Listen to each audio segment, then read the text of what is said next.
Good evening.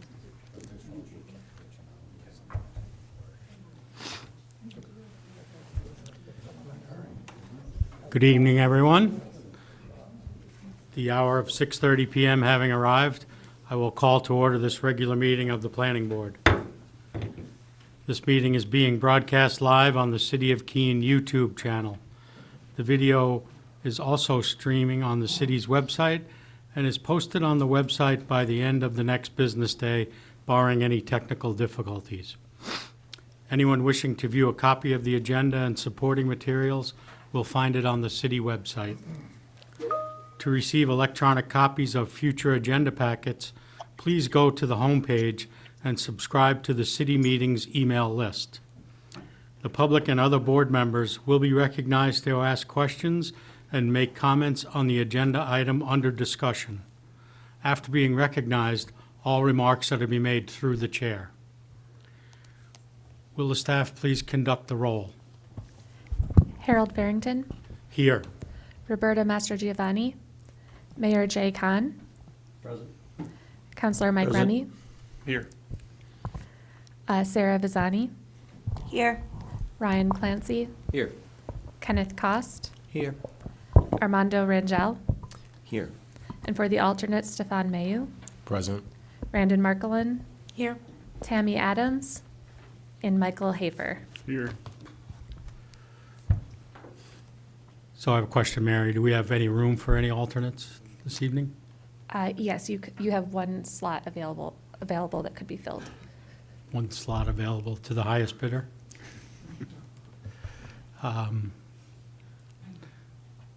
I'll invite Stefan Mayhew to be a voting member for tonight's meeting. Thank you. Okay.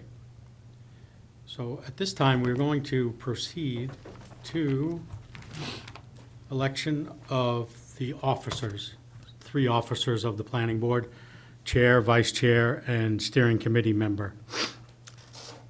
So we'll start with the position of chairman. Are there any nominations to fill the position of chair? Mr. Cost? I would like to nominate Harold Farrington as chair. Second. Thank you. Any other nominations? Okay. Seeing none. Do we need a vote then, or can we, oh, we need a vote. Okay, all right. So, this would be a tough one to lose, I guess. So, there's one person, myself, named as a nominee for planning board chair. All in favor? Any opposed? So I'm fortunate enough to be chair for 2025. Thank you very much. I appreciate your vote of confidence.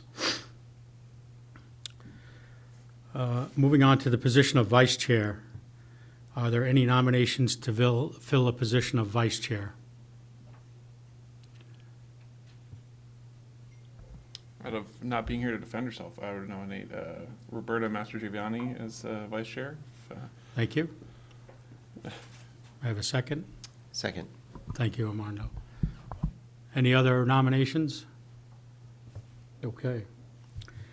So the nominations are closed for vice chair. All those in favor of Roberto Mastrogiovanni for vice chair, please indicate. Any opposed? Okay, great. So Roberto Mastrogiovanni has been elected as vice chair for the 2025 calendar year. So the third position is steering committee member. Are there any nominations for the third steering committee member?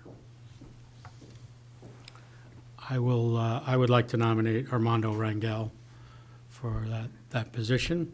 Second. Second, thank you, Councilor Remy. Any other nominations? Okay, seeing none, we'll proceed to a vote. All those in favor of Armando Rangel? Any opposed? Okay.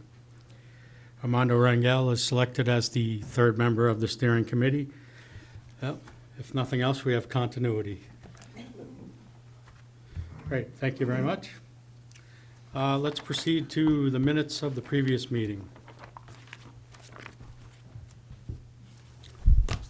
I'll move approval of the minutes as presented. Thank you. Mayor Khan, second. Second. Counselor Remy, thank you. Any comments or corrections to the minutes? I do have one. I think we normally include a section on as upcoming dates of interest. And I think we omitted that in the minutes as they were included in the agenda packet this time. Small catch, but at least I read them through to the end. All right, so all those in favor of approving the minutes with that correction? Any opposed? Okay, great.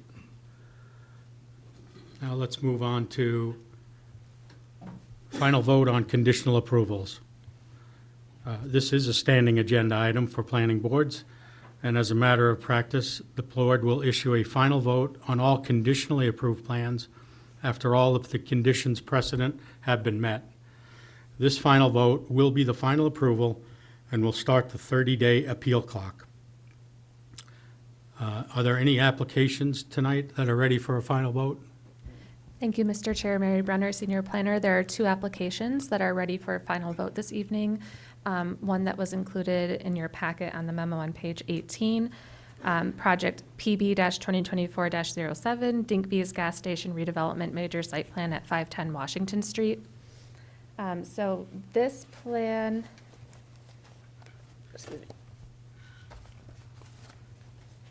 this is a major site plan that was conditionally approved in August, on August 26, 2024. There were 3 conditions of approval that were precedent to final approval, including the owner's signature shall appear on the plan, submittal of a security for landscaping, sedimentation, and erosion control, and as-built plans, and then submittal of 5 full-size paper copies and 1 digital copy of the final plan, and all of those conditions have been met. Thank you. Thank you, Ms. Brenner. Okay.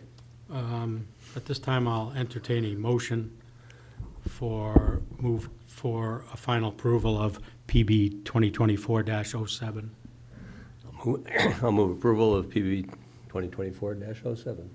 Thank you, Mayor Khan. Thank you, Councilor Remy. All right.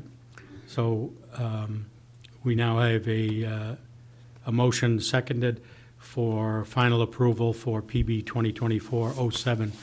Any discussion from the board or comments? Mayor Khan? I just would reiterate, I think, the testimony that, or the statements I'd made earlier. I think this is a great improvement for the east side. And I think I'm really pleased to see this occur. I hope with minimal disruption along Washington Street, but I think this is a good proposal. I'm glad to see it come forward for final approval. Great, thank you. Especially with all the new houses that, or the new dwelling units that are going in right next door to it. Yep. Yep, good. Okay, any other comments? All right, let's proceed to the vote then. All those in favor of final approval for PB 2024-07? Any opposed? Final approval issued for 2024-07. Okay. And- Ms. Brenner, you said you had a second one as well? Yes, this is PB-2024-15 for the Monadnock Conservancy headquarters located at 0 Ashwillet Street. This is a major site plan application. This plan was conditionally approved on November 25th, 2024. There were also 3 conditions of approval precedent to final approval, which were the same. Owner's signature appears on the plan, submittal of 5 paper copies and a digital copy of the final plan, and submittal of a security to cover the cost of sediment and erosion control, landscaping, and as-built plans. And all of those conditions have been met. Okay, great. So I'll entertain a motion now for final approval. I'll move approval of final approval for 2024-15. Second. Thank you. Any discussion? Seeing none, let's proceed to the vote. All those in favor of final approval for PB 2024-15?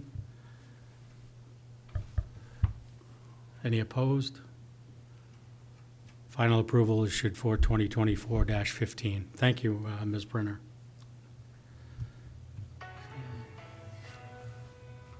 Okay, now we move to the fun part, which I guess most of your folks are here for, which are the public hearings. So we do have three public hearings on the agenda for this evening. So I'll thank you in advance for your patience if yours is the third one. But so let's go jump right into them. So the first one is public hearing for PB-2024-21. This is a two-lot subdivision at 141 Old Walpole Road. Applicant and owner James A. Craig proposes to subdivide the approximately 32.17 acre parcel at 141 Old Walpole Road, TMP number 503-006-000, into two lots, approximately 24.61 acres and 7.56 acres in size. The parcel is located in the rural district. Ask staff if you have a recommendation for completeness of this application. Thank you, Mr. Chairman. Evan Clements, planner. The applicant has requested an exemption from submitting a traffic analysis, drainage report, soil analysis, and other technical reports. After reviewing each exemption request, staff has made the preliminary determination that granting the request would have no bearing on the merits of this application and recommend that the board accept the application as complete. Thank you, Mr. Clements. So, may I ask for a motion to accept the application as complete? Councilor Remy? Move to find the application 2024-21 complete. Thank you. Second? I'll second that. Mr. Mayhew, thank you. Okay, any discussion of the completeness of the application? Okay. So let's move to the vote then. All those in favor of accepting PB-2024-21 as complete? Any opposed? Motion passes. The application is considered complete. Okay, at this time, I would invite the applicant to present on this proposal. Is this where we do it, right?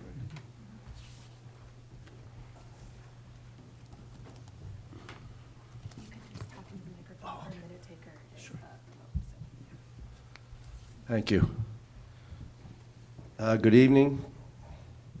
My name is John Bushbaum, and I'm the surveyor. This is Mr. Jim Craig. He's the owner of the property, and he would like to kind of just give you a brief explanation a little bit. Jim's been around, been on the property for years, and he'd like to tell you a little bit about it. Yeah, we'd be happy to hear that. Thank you.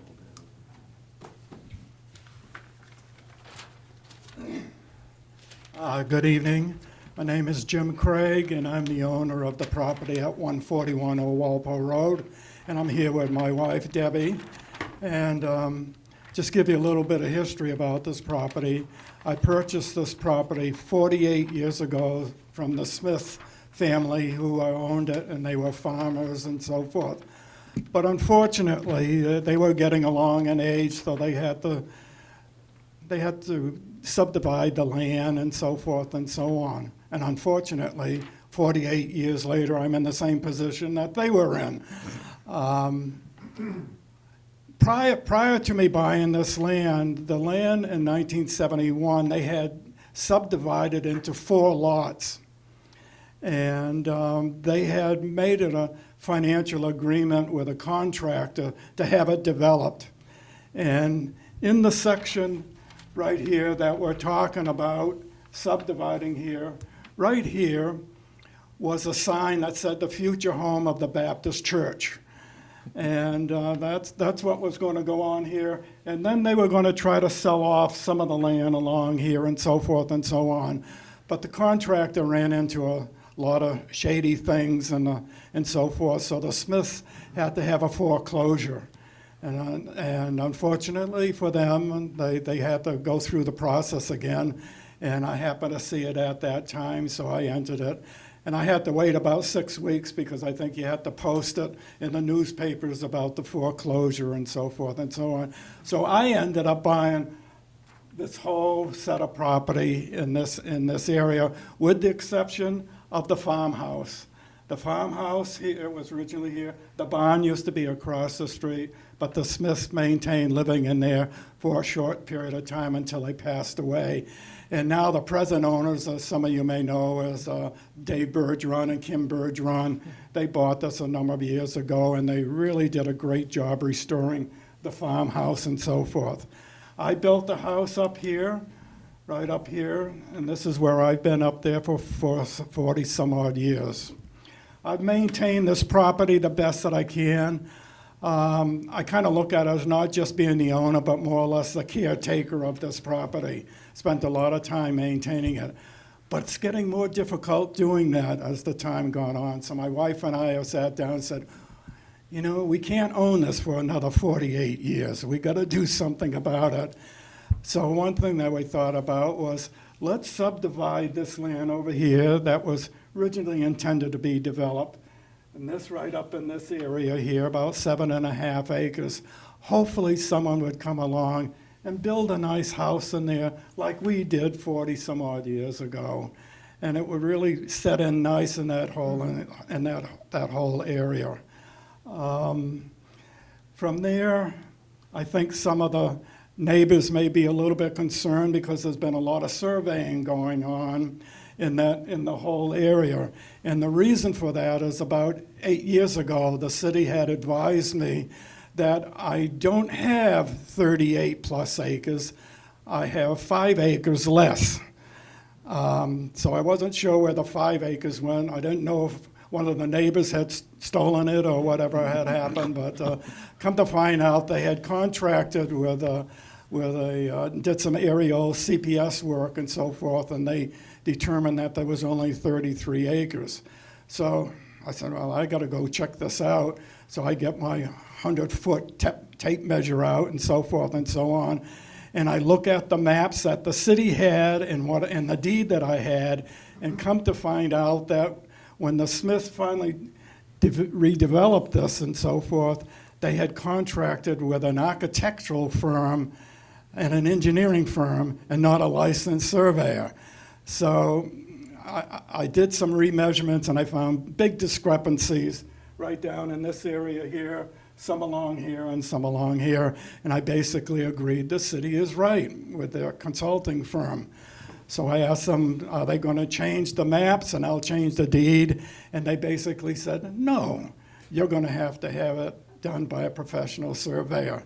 So that's the reason why there's been a lot of surveying in this area, in case a lot of the neighbors are looking for it. If you can just show them and turn it around and just show them here. Our intent is to sell that 7.5 acres. Hopefully it will relieve some of the effort that I need to continue to put into it. The stone wall, trees coming down, maintenance of it. My other choice would have been turn it over to Mother Nature. And that really wasn't in my DNA, so I decided not to do that and hopefully have somebody else that can enjoy this portion here. Hopefully what that will do is relieve a lot of the work and allow us to continue to stay here for several more years, because at some point in time, this has to go. And like my wife says, you can't take it with you, Jim, so we're going to have to do something. But that's the reason why we've elected to sell off this portion here, which is a beautiful piece of land. I've been asked through the years, people said, oh, if you ever do something there, let me know, let me know. Unfortunately, most of those people have passed on, so I'll have to find some new people. But that's the reason for the subdivision. And John, Thank you. and by the way, my hearing is very poor, so if you have any questions, I won't be able to answer them. But I'll have John and my wife be my interpreter and so forth.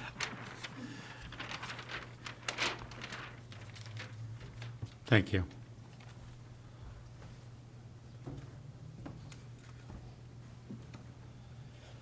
So what we basically did is we surveyed Jim's property, this area up in here, and we subdivided it according to Jim's objectives. He went out there and he marked what he wanted. We made a few suggestions. We like to try and use monumentation that's there, walls and corners of walls and everything, but we did wind up pinning and using drill holes. We did come in for a preliminary hearing and we discussed it. Everything seems to be okay. And once again, there was a little tiny wetland right down in here. And I don't know if people were mistaken. I'm a wetland scientist, and I think all wetlands are very important. But at the time, we just thought that this wasn't, it's in the 50-foot setback. So could we possibly not do that wetland, but the city wanted to see it, so we went in and did it. We did do it during winter conditions. But this is a very small wetland, and then I outlined the 75-foot surface water setback on it. So it does kind of restrict a little bit around there for a driveway, but there's still plenty of opportunity for a driveway along either or side of it. And that's basically it. Okay, great. Thank you. If you don't mind, we'll ask board members if they have any questions for you or Mr. Craig.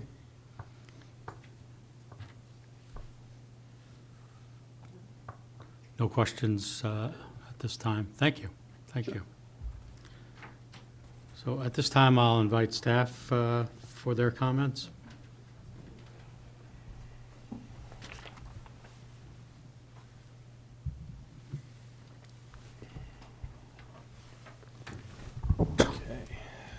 Good evening again, Evan Clements, planner.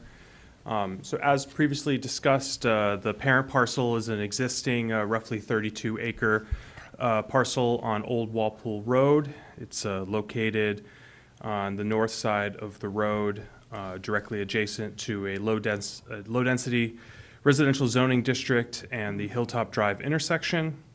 It's approximately 2,800 feet northwest of the roundabout where 12A intersects. Municipal water and sewer is located roughly 500 feet down Old Walpole Road away from the property.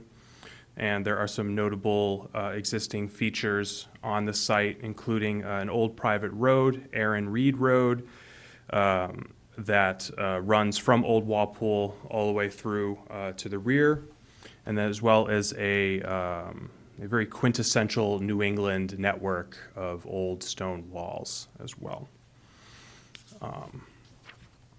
The proposed new lot is very suitable for development, especially at the proposed 7.5 acre size. The parcel is relatively flat with some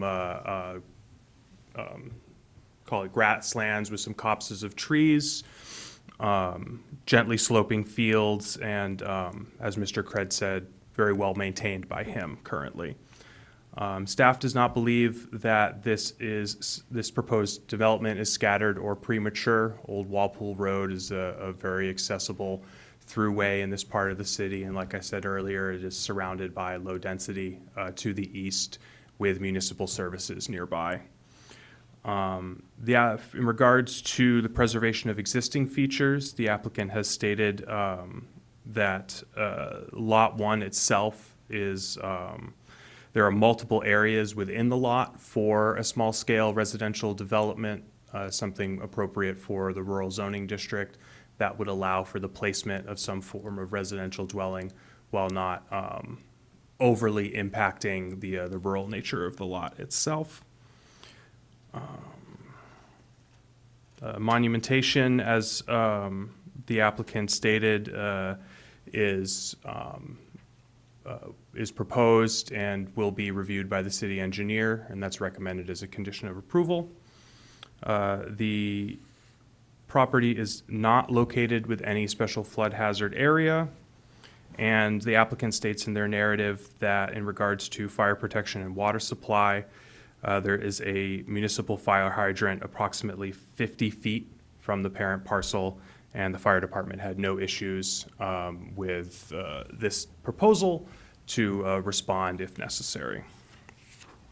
And then lastly, in regards to utilities, the lot is available for private well and septic, or a future owner can choose at their expense to extend those utilities and hook up to municipal services if they so choose.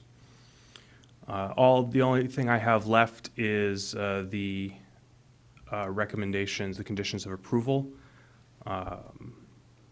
So it's the usual owner's signature on the plan, lot monumentation to be inspected by the Public Works Director or their designee, or a security to be placed by the applicant in lieu, if they so choose. Submittal of 4 copies and 2 Mylars, as well as a digital copy, and fees to cover recording. That's all I have. I'd be happy to answer any questions at this time. Thank you, Mr. Clements. Board members have questions for staff? Ask one. Mayor Khan, sure. Thank you. There's adequate soils for septic system on the properties, should they not wish to extend water and sewer? We believe so. We did ask the applicant to do a percolation test and test pits, as well as a 4K septic area, and that all seemed to be in order. And then, considering the size of the lot, there's no special subdivision, DES subdivision approval required. So staff is confident that sanitary facilities would function on this site. Mr. Cost? Thank you, Mr. Chair. I'm just looking at, from the Land Development Code 20.2.4, the preservation of existing features. It's a really nice write-up someone did, or it came out of the code, but about the, that there's unique features and scenic points and stone walls and rock outcroppings, and that sounds beautiful and probably a big asset of the property. But then I'm reading, I just want to make sure I understand this. I'm reading that the applicant has not proposed any permanent restrictions or other legal instruments to protect these notable features. So is that saying that if someone came and developed it, they could take all that away? That's correct. There's no proposed restrictive covenants related to these assets. The property owner has control over who they sell the property to, and I don't want to put words in their mouth, but based on the conversations that staff have had with Mr. Craig, he seems motivated to find somebody that would appreciate the land as much as he does. So one more. Yeah, please. So it continue. goes on the next, a recommendation to us. It doesn't say that we could add any kind of protective covenants, and I don't know that that's our purview here at all, that we have that ability or authority. But you do have a statement about proposed development be designed to locate it and located to fit the landscape and to minimize significant landscape alteration. So is that the type of statement that would go towards maybe what I'm talking about, being a little concerned about? Perhaps an additional condition of approval to add a note to the plan to maybe encourage something like that. I don't know how enforceable it would be for like a single family development. But ultimately that would be up to the board to decide. And I do understand it's a private property and private owners, and they have the ability to do what they want with the land. I totally agree and understand that. But, you know, in our region, the walls and these features are such a part of our whole Monadnock environment that it would be nice if there's a way to protect that. I agree. generally, and I'm generalizing, and maybe I'm going a little too far here, but usually a user who wants to purchase a lot of this size with the intent for a single-family residence is just as interested in those features and maintaining those features as we would be.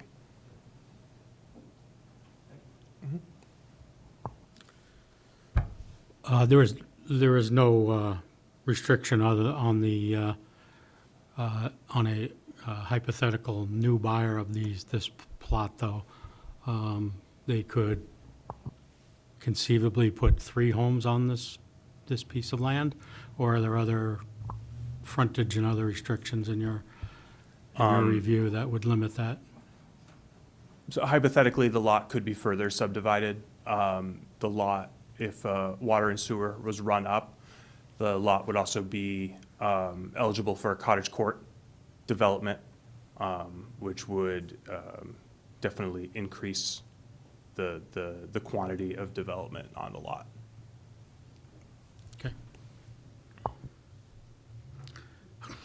What about driveway access? It looks like on the driveway runs directly from Old Walpole Road back to Mr. Craig's residence.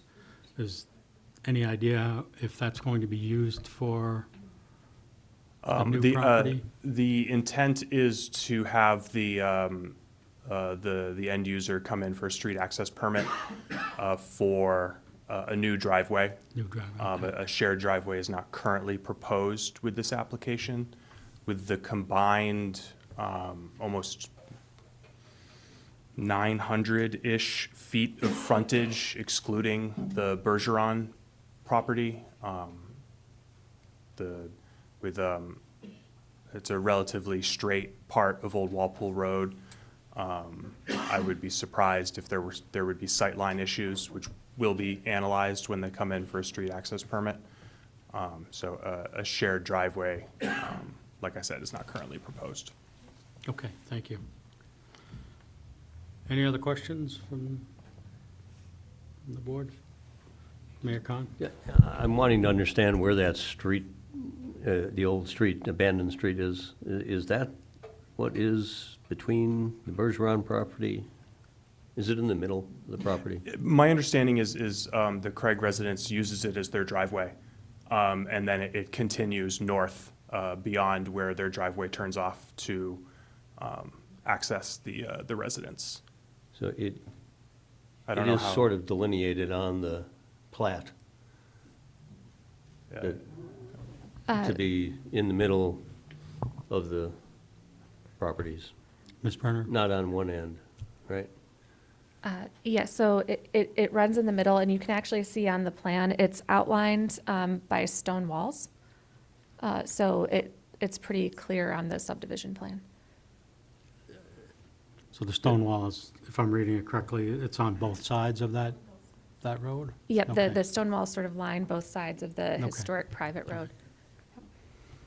See that? What is, did somebody know the width of that?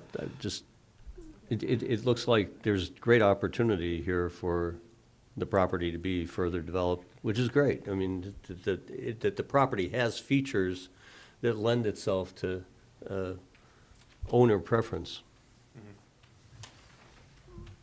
But it almost becomes a shared driveway between the properties. Not what we're reviewing today. Huh? Not what we're reviewing today. Yeah. Basically, it's a rod and a half wide, well, 2 rods. I mean, you're roughly looking at about 24, 25 feet between the walls.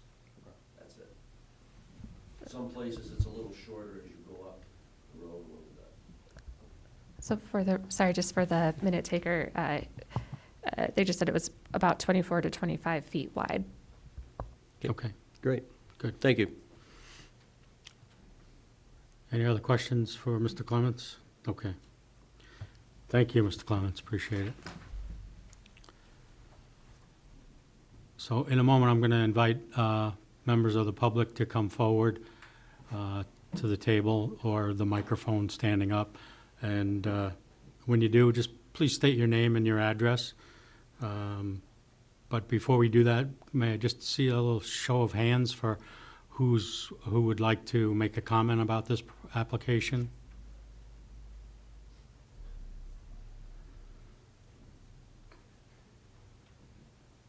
Okay. No, All right. got one. Oh, okay, great. All right, well, since you're the only one, I invite you to come forward. Hi, good evening. Jason Frost, 61 Hilltop Drive. I've been in Butters to the Craigs for almost a decade. I probably speak for a majority of the people here. We've always admired the Craigs and the effort that they've put into preserving that area. We walk that area, we ice skate on the vernal pools, we take our dogs there. I fully support the Craigs and what they're trying to do. We all wish that they could keep it for another 100 years, but it is what it is. So I fully support it, recommend it. Thank you. Thank you for your comments. Now that the ice is broken, anyone else wish to comment? Okay, seeing none, I'm going to close the public portion of the meeting and move on. Okay, so at this time, I'll entertain a motion, and then we can deliberate. Counselor Remy? Thank you, just making sure I'm on the right one, because I don't think I am. There we go. Yeah, I was scrolling back and forth. All right, perfect. Yeah. Move Page to 21. approve PB 2024-21. I got it right. We got it. 2024, as shown on the plan set identified as minor subdivision plan prepared by EnviroSpect Land Services LLC at a scale of 1 inch equals 100 feet, dated December 18th, with the following conditions. Prior to final approval and signature by Planning Board Chair, the following conditions precedent shall be met. A, owner signature appears on the plan. B, inspection of lot monuments by the Public Works Director or their designee following the installation or submittal of a security in an amount deemed satisfactory to the Public Works Director to ensure that the monuments will be set. C, submittal of 4 full-size paper copies, 2 Mylar copies, and a digital copy of the final plan set. And D, submittal of a check in the amount of $51 made out to the City of Keene to cover recording fees. Thank you. Second? Second. Mayor Khan, thank you. Counselor Remy? Thank you. I'll kick us off. I think it's great to see things coming forward to us where there's opportunity for increased housing, and this seems like a great use for it. Hopefully, it's a beautiful home in the future, as described by the applicant.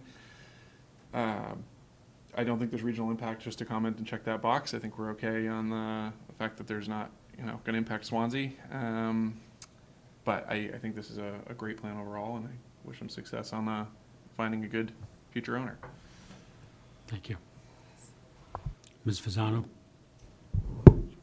Thank you, Mr. Chair. I agree with Councilor Remy. I also want to comment that it was nice to see that there are neighbors here to support the development of that. That's just a heartwarming feel that I get, and I want to comment on you must be great neighbors if that is happening. So congratulations on that. I also want to mention that looking at the development and the comment about the future, it's not really what we are looking to do today. We are only looking to be able to approve this one subdivision, and so keeping that in mind, I am comfortable moving forward with the approval.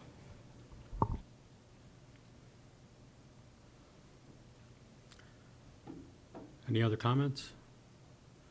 So I think we're ready to move to, Mr. Cost, yeah. You know, I agree. I mean, we all want to see the opportunity for housing, and so this is opening that up. And when I heard someone mention Cottage Court, that sort of sounded interesting. If that ever happened in the future, I understand we're not voting on that now. But I do want to go back to the statement that staff suggested and see if we could discuss it under that 20.2.4. Sure. It's a suggestion they're making. Proposed development be designed and located to fit into the landscape in order to minimize significant landscape alterations, and some more words. Is that something that we can add, or what were we to do with that? I like that statement. I just want to know, how do we incorporate that or not? Yeah, is If we that want to. something we would do, or would come before, let's say, the zoning board when they file a building permit for whatever they're planning to do on the property subsequently. So, Mary Brenner, Senior Planner, that the board could put a condition. It's completely up to you. I think, as Mr. Clements mentioned, it would be, enforcement of that would be a little tricky.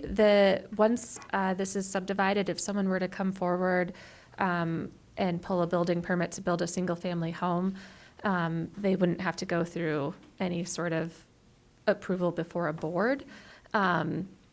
So it would really be up to the building permit staff who are reviewing the building permit application to catch that there was a condition from the planning board. And for a condition like that, I think it would be a little tricky for them to decipher exactly what that means. So I agree with Mr. Clements that you can certainly make it a condition of approval or something to note on the plan, but I just want to caution you that the enforcement may not be really easy with that type of condition. Thank you. Councilor Remy? Thank you, Mr. Chair. I think it's an interesting and good aspirational goal to hopefully that somebody fits in there well, but it's hard enough to build single-family homes affordably. I don't want to put any more restrictions on them than we have to, from a personal opinion, on making some kind of change that would include that. Especially when you get onto the rural district and you're going to find, granite underneath the ground, and you're going to have to find the right spot that it fits into. It's hard to put that kind of a restriction on someone. So I'd rather not and leave them with as much flexibility as we can. Thank you. Ms. Fasani, I saw your hand first. I agree with what you're saying, Councilor Remy, and I'm uncomfortable putting restrictions in place for something that we can't commit to following up on. So that is just additional words on something that doesn't mean anything. So I'd rather not do something that doesn't have a way to check a box later on. Thank you. Mr. Mayhew? In the event that this is approved, I would, because it's a new lot and a new deed has to be written anyhow, just ask if the Craigs are interested in adding that into their deed. Well, I think I have my opinion about that, but go ahead. Ms. Markland? My other concern would be that we haven't done this before, and so why are we choosing this one parcel to put that note on? Mr. Clancy? Thank you, Mr. Chair. I looked up the RSA, but for stone walls that are boundary markers, they are protected unless both property owners agree to dismantle it. So it's only the internal ones that would be at risk from changing it. It looks like there's only a small section, so I think it's a little bit out of our purview to hold them accountable to this. It's RSA, let me get it back up, 472-6. Thank you. And I just have a question, because cottage court is not applicable in the rural district. It is allowed in the rural district with water and sewer, just like Okay, any other with cottage water and court. sewer, Yeah. okay. Which it doesn't have right now. Correct. If somebody wanted to do that, they would have to bring it up the road. Okay. All right, thanks. All right, I think we're ready to move on this. We have a motion for approval and a second. All those in favor of approving the subdivision? Any opposed? Okay. Subdivision motion, PB 2024-21 is approved. Thank you. Okay.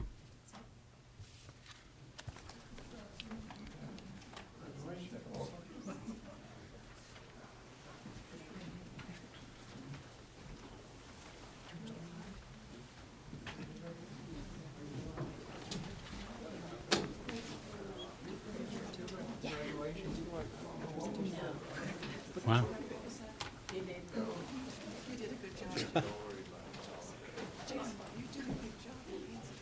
Hope they're happy customers.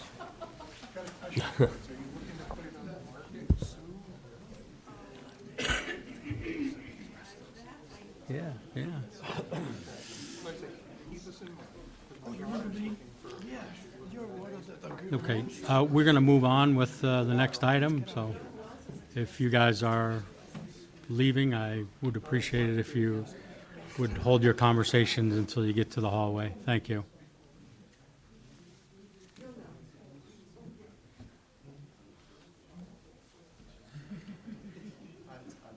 Okay, next on our agenda is PB-2024-22, two-lot subdivision, Monadnock Conservancy, 0 Ashwellet Street.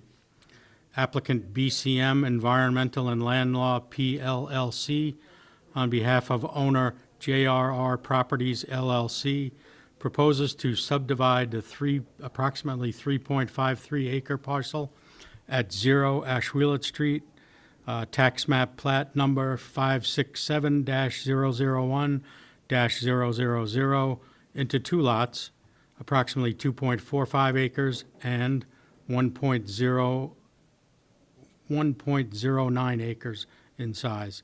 The parcel is located in the Commerce District. Okay.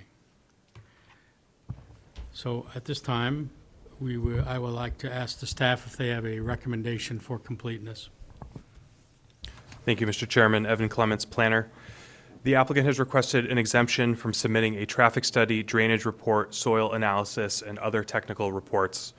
After reviewing each exemption request, staff has made the preliminary determination that granting the request would have no bearing on the merits of this application and recommend that the board accept it as complete. Thank you. At this time, I'll entertain a motion to accept the application as complete. So moved. Thank you, Councilor Remy. A second? Thank you, Mayor Khan. All right, any discussion about the completeness of the application? Seeing none, I will call the question. All those in favor of accepting the application as complete, please indicate. Any opposed? Okay. Application is accepted as complete. So at this time, I appreciate you being ready. So if you could like to present on the proposal, we would appreciate hearing about it. Sure. My name's Tara Kessler. I'm a planner paralegal with BCM Environmental and Land Law, and I'm joined by Liza Sargent, who is with SVE Associates. Tonight we're representing JRR Properties LLC, who's seeking a two-lot subdivision of its 3.5 acre parcel at 0 Ashwellet Street. You may remember in November that this parcel was before you for a site plan. At that time, the board approved a site plan for the Monadnock Conservancy to build its regional headquarters on the northeast portion of the parcel. Tonight, we're here before you for the subdivision, which would allow JRR to donate about 1.0 acres of land to the Monadnock Conservancy at the northeast corner of the parcel. And the remaining land, the remaining 2.44 acres, would go to the city for use as a city park. And so I'm going to walk through quickly the subdivision standards and how we feel the application meets them, and then I'll open it up for any questions that you may have. Sounds good. Thank you. Thanks. So with respect to lots, it's standard 20.2.1. This parcel is in the Commerce District. The parcel itself is 3.5 acres. The proposal to subdivide it would be to create a 1.08 acre lot and a 2.44 acre lot, each with well over 50 feet of road frontage, which is the minimum required in the Commerce District.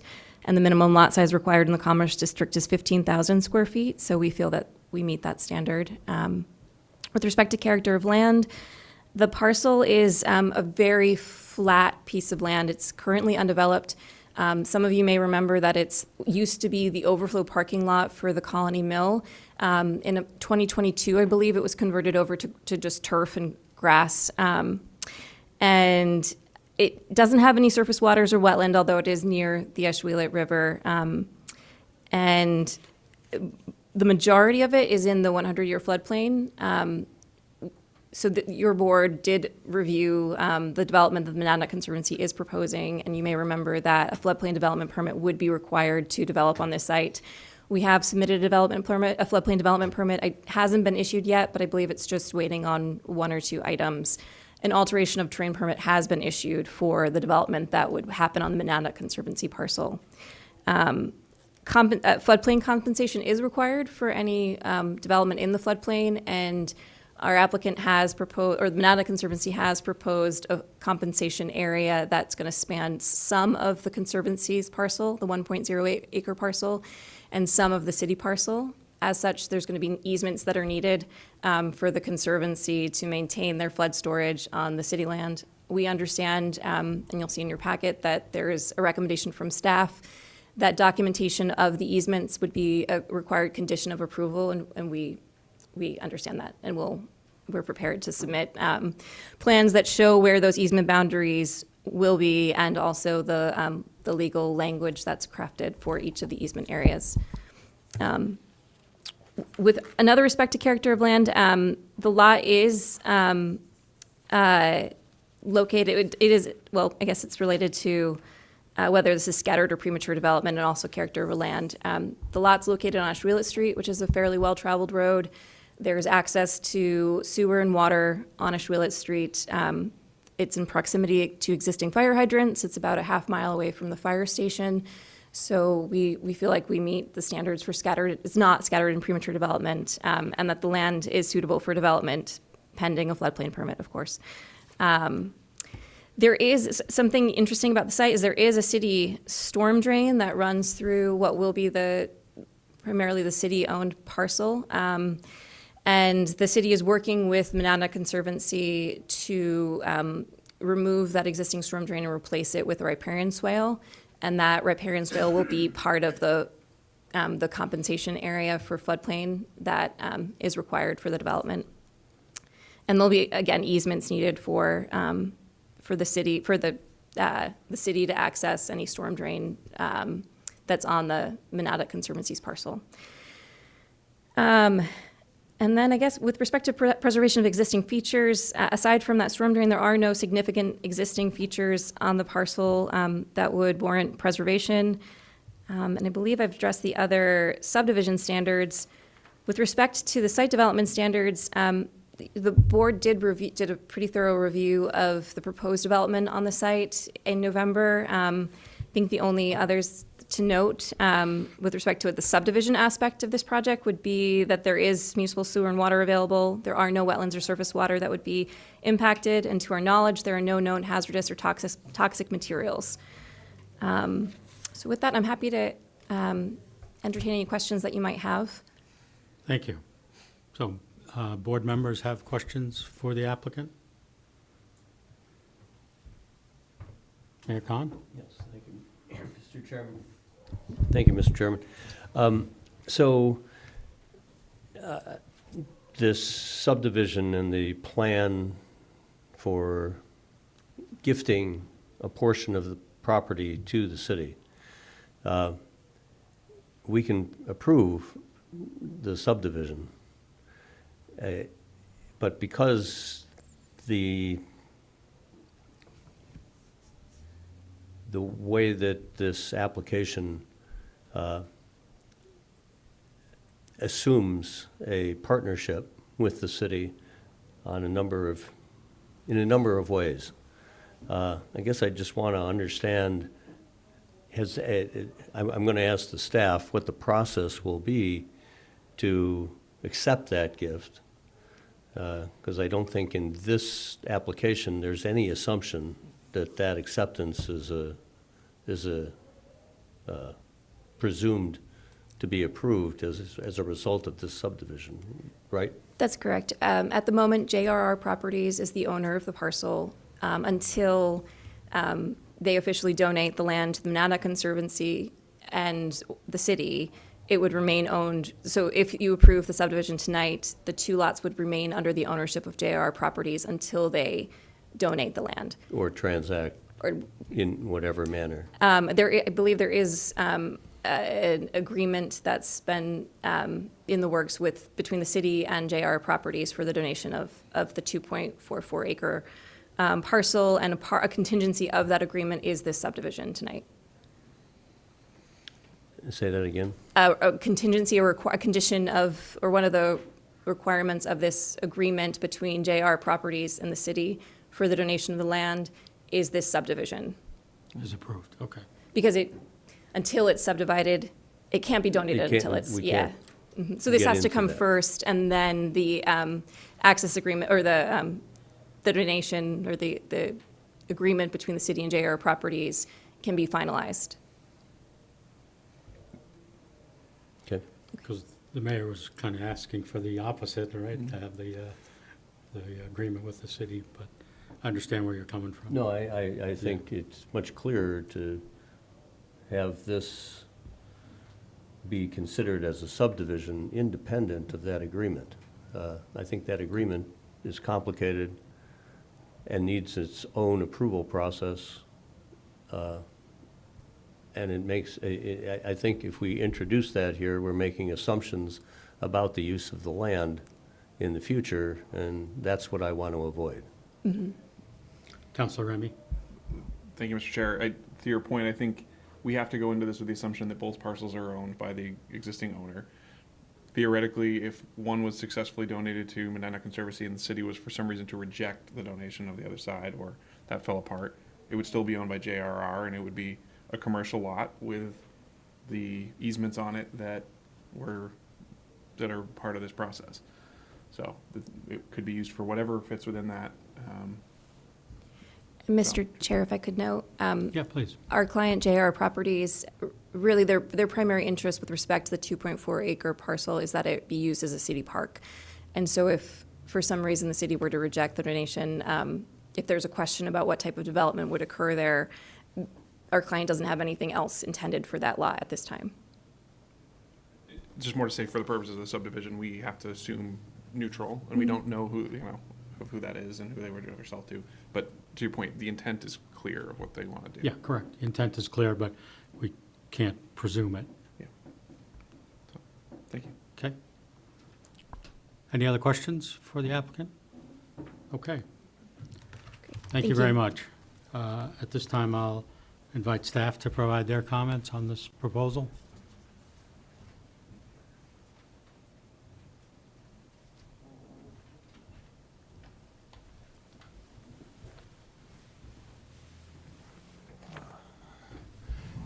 Evan Clements, planner. No notes. Solid presentation. Ms. Kessler knows our regulations very well. So just to clarify really quickly, the planning board doesn't have statutory authority to accept land on behalf of the city. Only city council can do that. So that's not a risk here this evening of accidentally acquiring property. So just very briefly to bring us back around here. So the purpose of this application is to subdivide the existing 3.5 acre parcel located at 0 Ashwheelet Street, which is zoned in the Commerce District, into 2 lots. Lot 1 will be about just under 1.1 acres in size, with 185 feet of frontage along Ashwheelet Street. And the remaining parcel, Lot 2, will be a 2.44 acre parcel with 191 feet of frontage also along Ashwheelet Street. I'm going to go right into the conditions of approval. As the applicant stated, the finalizing the easement for that compensatory storage is probably the last step that staff is looking for with this application. Prior to final approval, we'd like to see the owner's signature on the final plan set. The lot monumentation be installed and inspected by Public Works or a security placed in their stead. The submittal of a revised subdivision plat with the flood storage compensation easement shown on the plan itself. So we all know exactly where that easement area is located. The system itself has been designed and approved already by you as part of that site plan, so it's really just more about having that on the recorded Mylar. In tandem with that, submittal of drafts easement documents to be reviewed by the city attorney, considering the city itself is going to be involved, and with that easement itself, it's just an extra layer of review that the city attorney's office is already going to be doing. And then submittal of 4 full-size copies, 2 Mylars and a digital, and recording fees in the amount of $51. And then subsequent to final approval and signature, we are asking that an executed copy of the recorded easement documents be submitted to community development to keep as part of the project file for all of this. So that's all I have. I don't have, happy to answer any questions. Thank you. Board members have questions for Mr. Clements?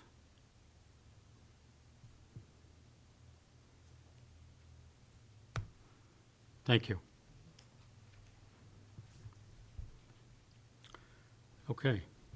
At this time, I'll invite members of the public to come forward and ask questions or provide comments.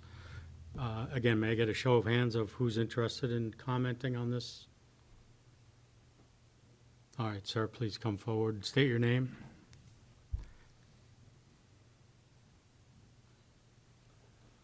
Peter Hansel. I'm on the board of the Monadnock Conservancy, and I don't have a lot to comment other than I really hope that you proceed with this subdivision. It's been in our plans for a long time. We're already raising money to build this building, so hopefully this will proceed. I know we've gotten a lot of support from the city in the past, and I just encourage you to go forward with this subdivision. Thank you. Thank you.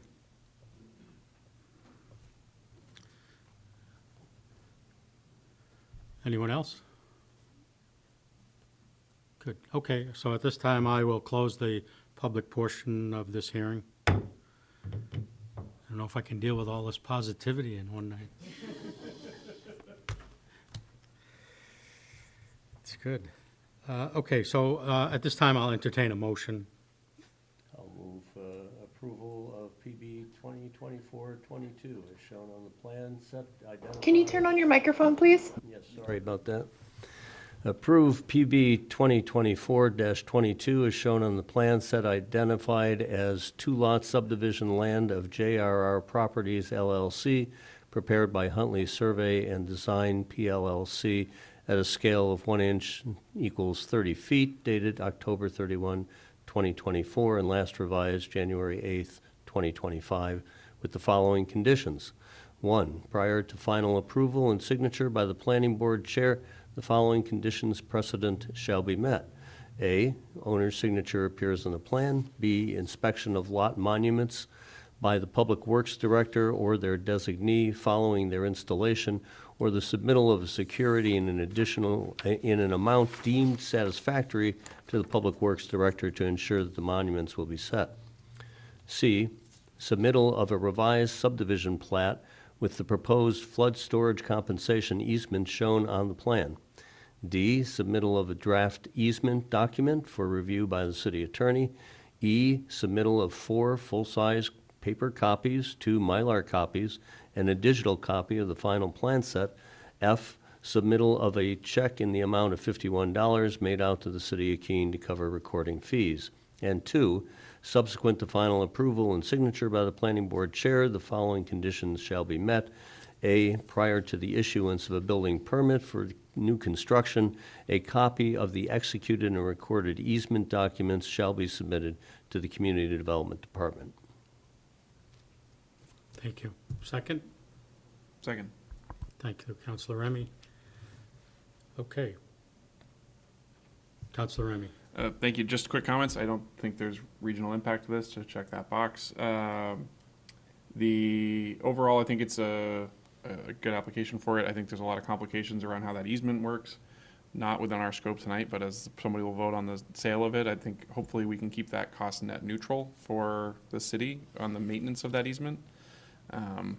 Just because if it's going to be on city land, and make sure who has to maintain that drainage system and whatever's happening there. Just as a note for the city attorney as he's reviewing the language on it. But other than that, I think it's a great application and good to see this. I mean, comparing to the parking lot that this was growing up, this is a much better use. So it's exciting. Thank you. Yeah, from personally, I'll looking forward to seeing this building go up. It should be a nice, important showcase for one of the connections that Keene has to outdoor living. That's quite important to the character of the city. And I'll, Yeah. if I may, Mr. Chairman, I want to, compliment the Monadnock Conservancy for wanting to advocate for this subdivision.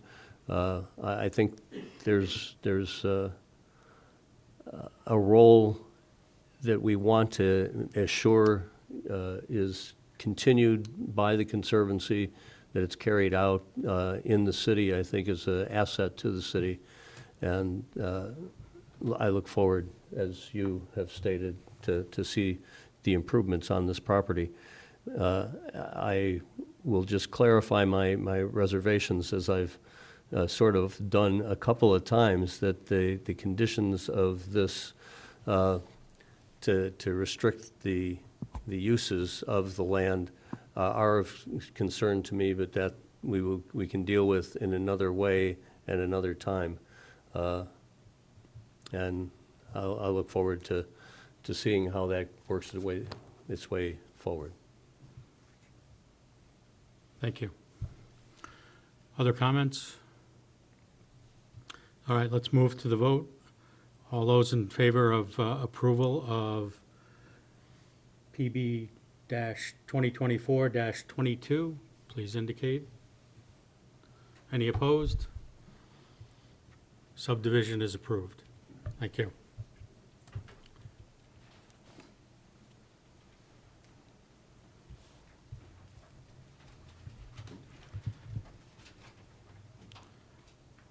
Okay, before we move into the next item on the agenda, the third and final public hearing of the evening, I am going to recuse myself, as I am a member of the Ferry Brook Range, and we'll turn over the gavel to Mr. Rangel for this section. You might as well come on up here. And Mr. Chair, this is Mary Brenner, Senior Planner. Before you hand the gavel over, can we do a quick election of a chair pro tem? Okay. And so this is a chair pro tempore to basically chair the meeting for this one agenda item, since the chair has to recuse himself and the vice chair is absent today. So that's not a natural progression to the third steering committee member? It's not, unfortunately. So, so yeah, I guess if you could lead that vote before you Yeah, of recuse course. yourself. Yeah, I'll take care of that. That'd be great. Sure. Thank you. So, since I'm recusing myself as chair, the chair is recusing himself, and our vice chair is not present this evening, we need to elect a chair pro tem for this next agenda item. So I will entertain a motion at this time for a chairman pro tem. I'll move that we elect Mr. Rangel as our Thank you. chair pro tem. Second? Second. Mr. Cost, thank you. Any other nominations? Okay.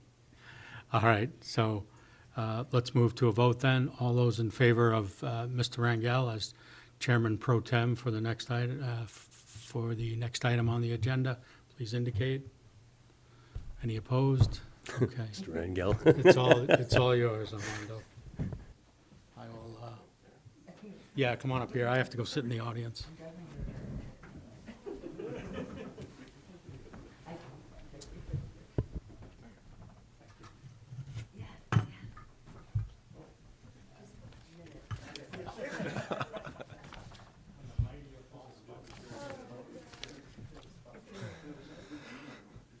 Set for that spot.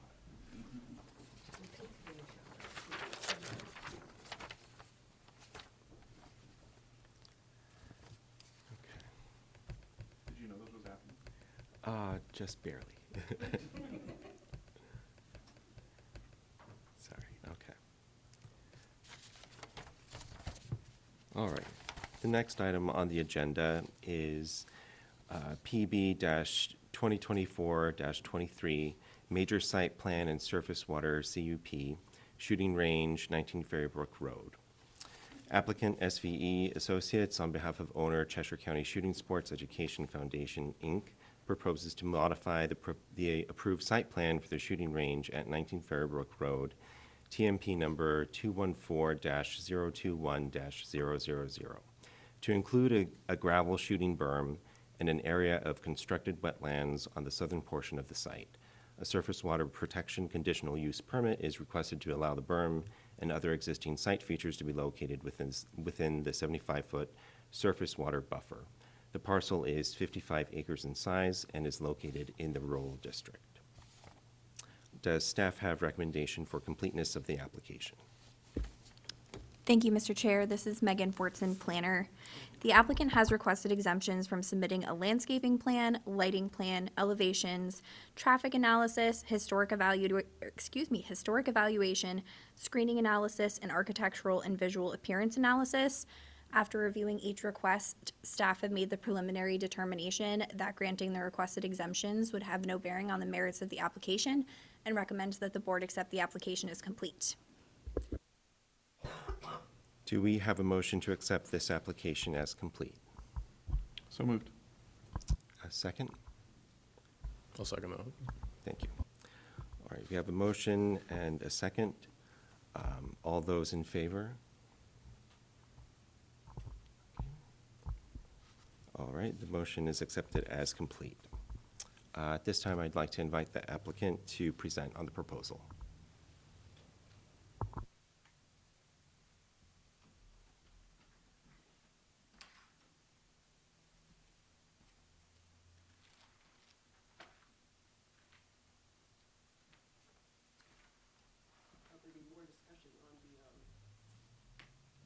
Project, so I brought those plans too.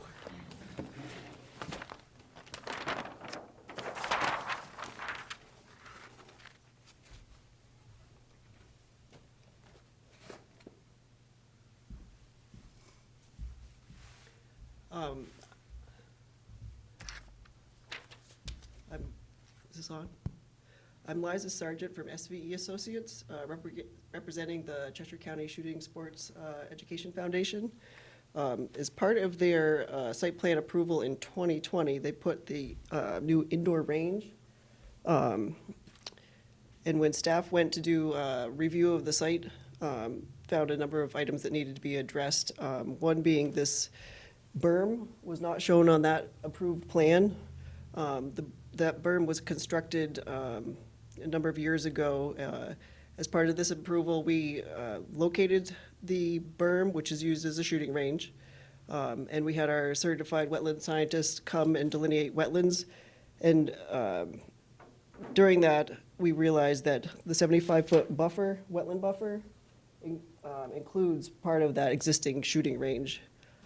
This application is trying to get the project into compliance, and in order to do that, we initially thought we'll ask for a CUP for the 30-foot buffer, buffer reduction, and there is, I think on a different sheet it shows better.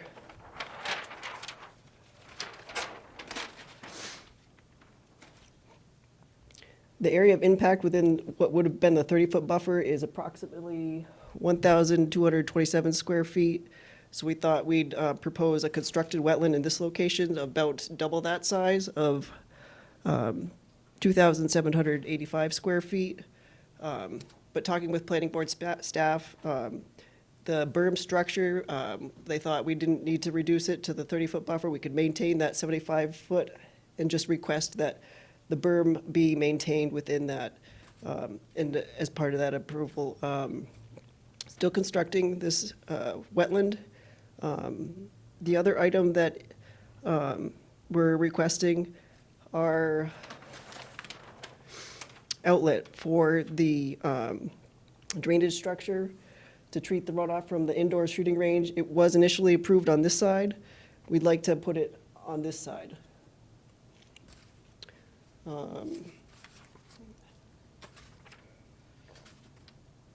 We met with the Conservation Commission last Tuesday.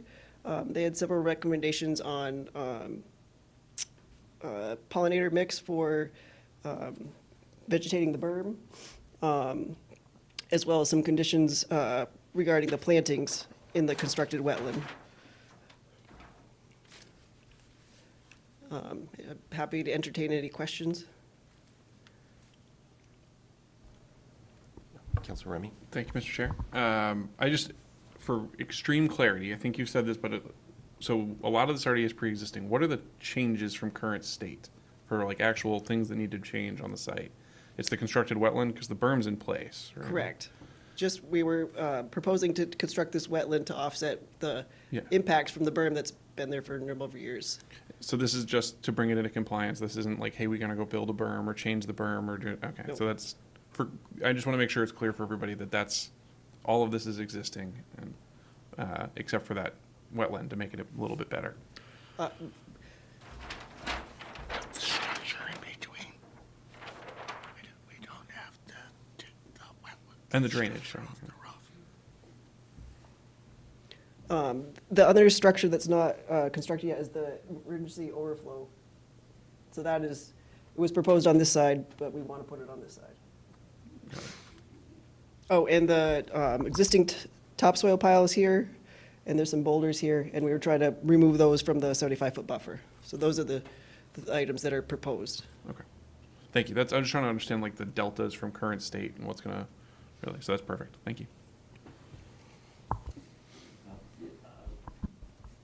I appreciate the questions of what is the change, because I am a bit confused of it.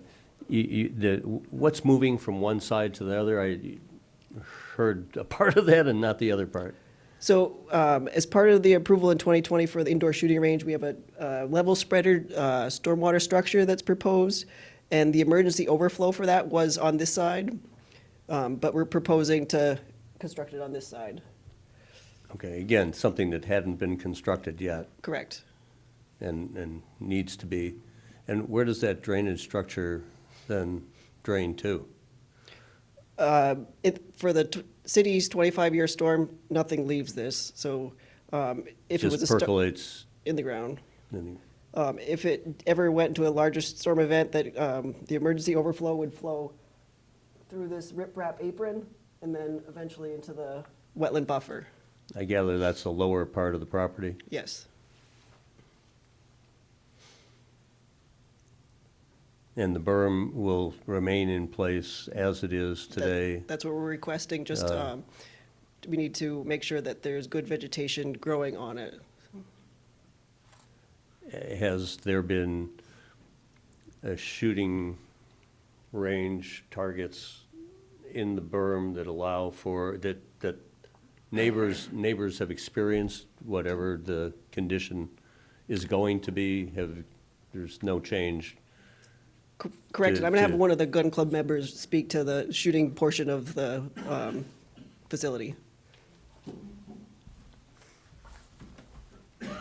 Otto Busher. I live in Jaffrey at 20 Bradley Court, so I'm the chairman of the board.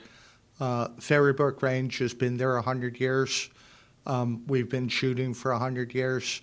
We're very sensitive to our neighbors, and there will be no changes to the shooting. And in fact, this particular range is only used about twice a week in the summertime as an overflow facility when our 600-yard range is open. So it is not normally open every day of the week. And Any other questions? And it was open this last summer? Oh, yeah. Yeah, it's an existing facility. Yeah. It just grew out of the finishing work for the indoor range. Thank you. Mr. Clancy. Thank you, Chair Pro Tem.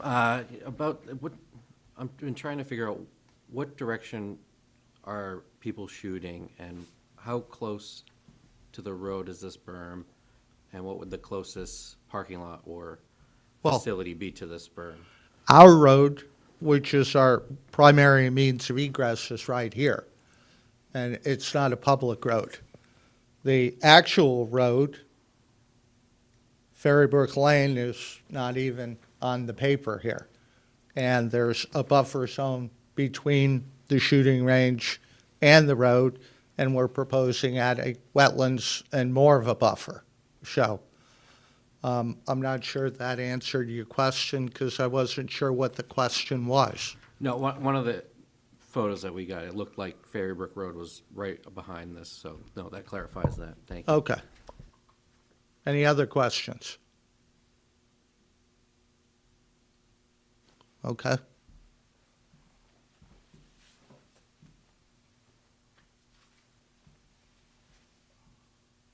So I want to just ask, what other options were considered in deciding how to deal with the portions of the berm within the surface water buffer, if any?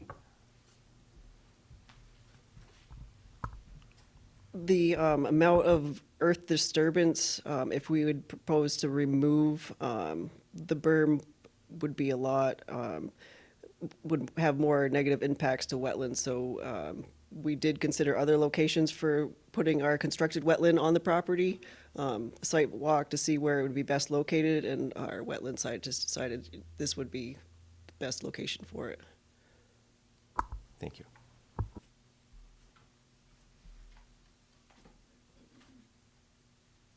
Mr. Cost. Thank you.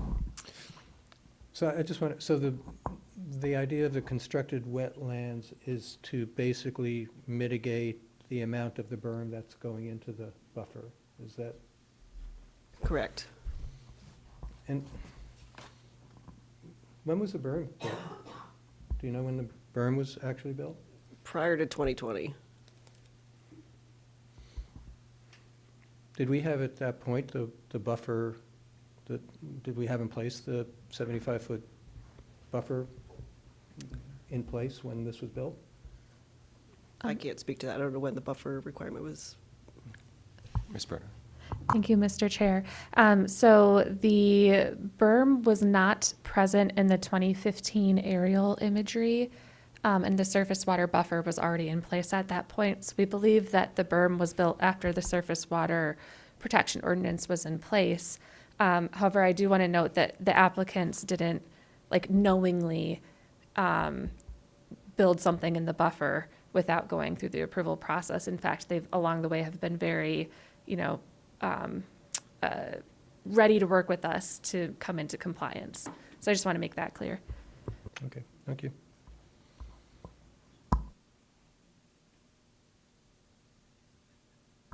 Any other questions for the applicant? Okay, thank you. All right, I would invite staff for comments at this point.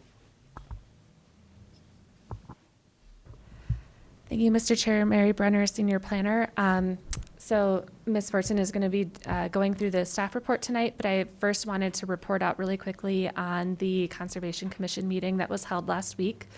The Conservation Commission conducted a site visit in frigid temperatures, in my opinion, and held a meeting to discuss this project.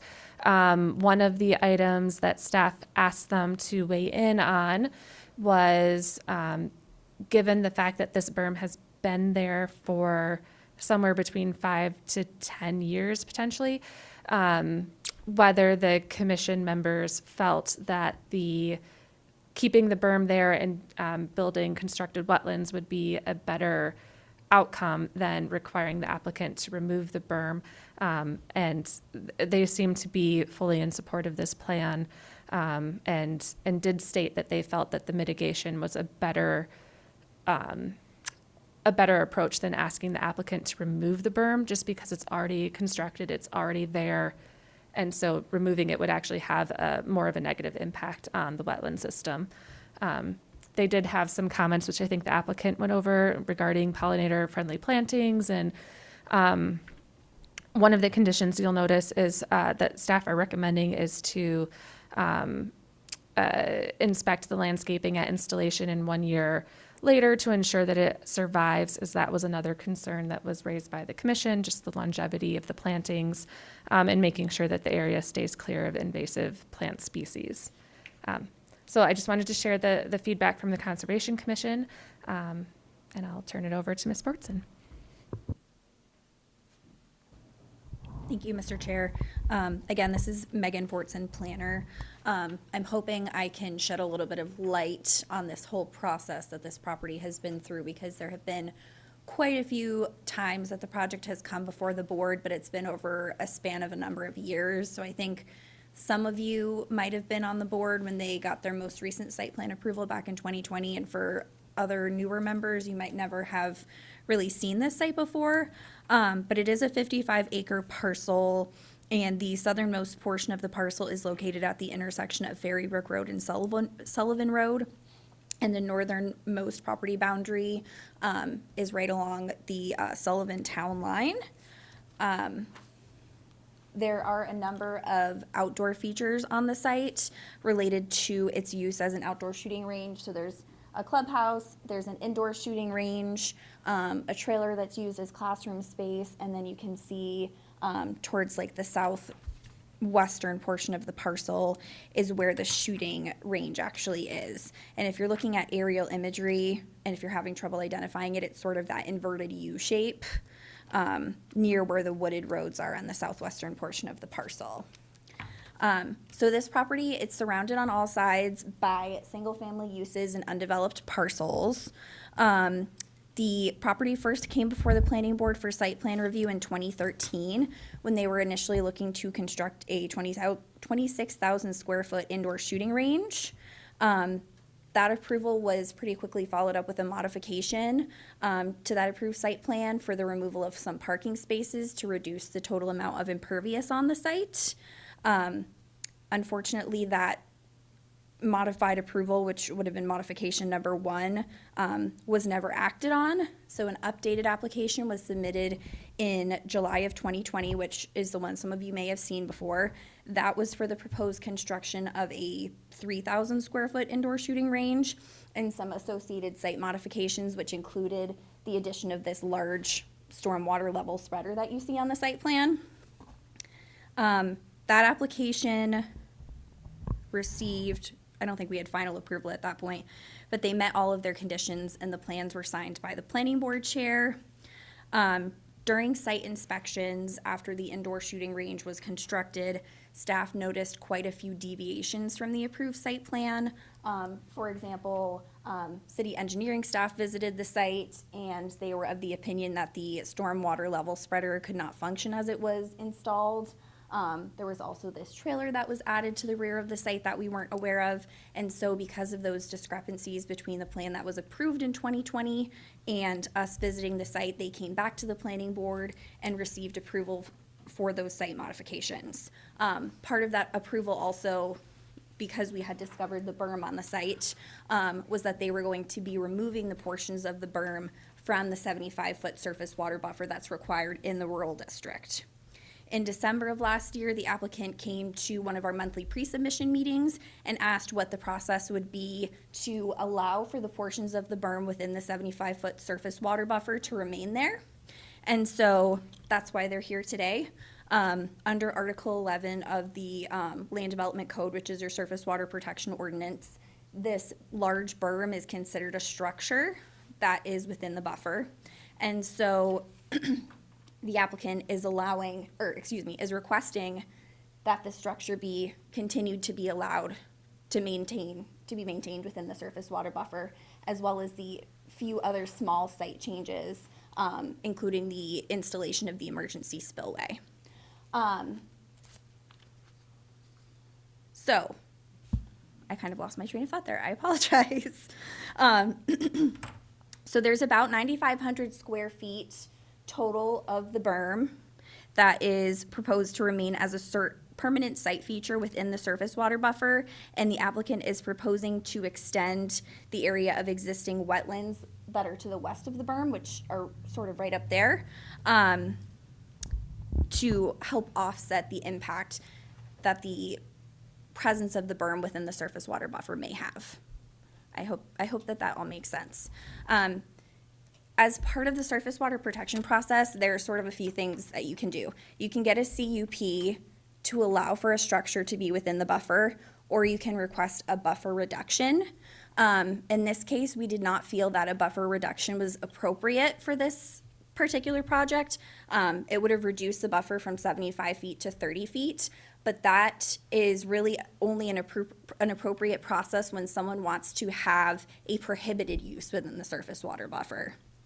This is considered a structure, it's an allowed use, and so they're going through the process to get approval for it because it was constructed without their knowledge. But they also are providing the mitigation in the form of the artificial wetlands, which isn't required for a regular surface water CUP under our land development code standards. I hope that that all makes sense, but I'm happy to answer questions. Staff did not feel that there was going to be any regional impact from this proposal, even though it does share a municipal boundary. In terms of staff comments, we did receive some comments from engineering staff related to the grading and then the exemption request for a drainage analysis and a soil analysis. The applicant responded to questions from city engineering staff and did submit both of those items. And engineering staff had no problems, so those were resolved. Under zoning staff comments, we had requested them to clarify whether this was a buffer reduction request or just a regular CUP.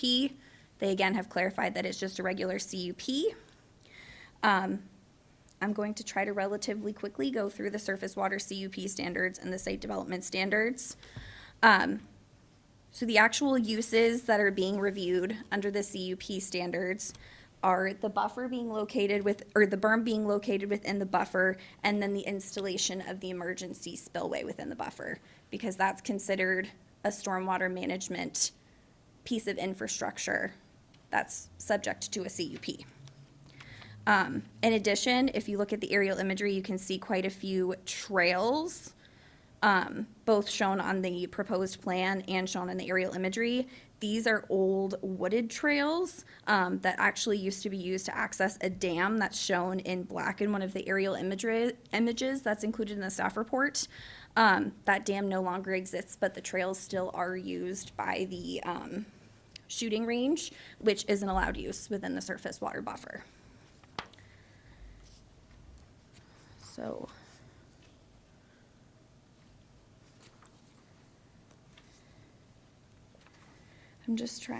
I apologize, I'm just trying to make sure that I'm not boring you with the same details over and over again.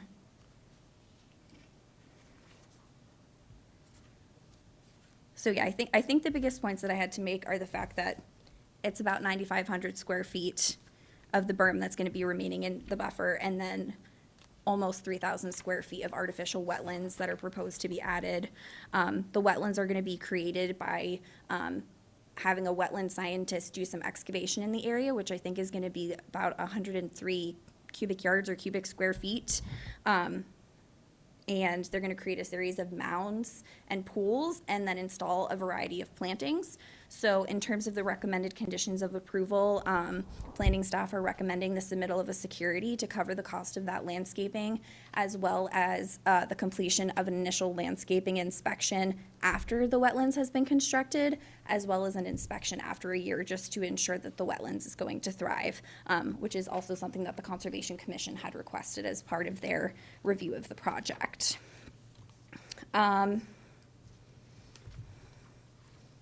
Ms. Brenner, do you have anything to add? I just want to make sure. I feel like I've kind of gone through everything, but I want to make sure that I'm not forgetting anything.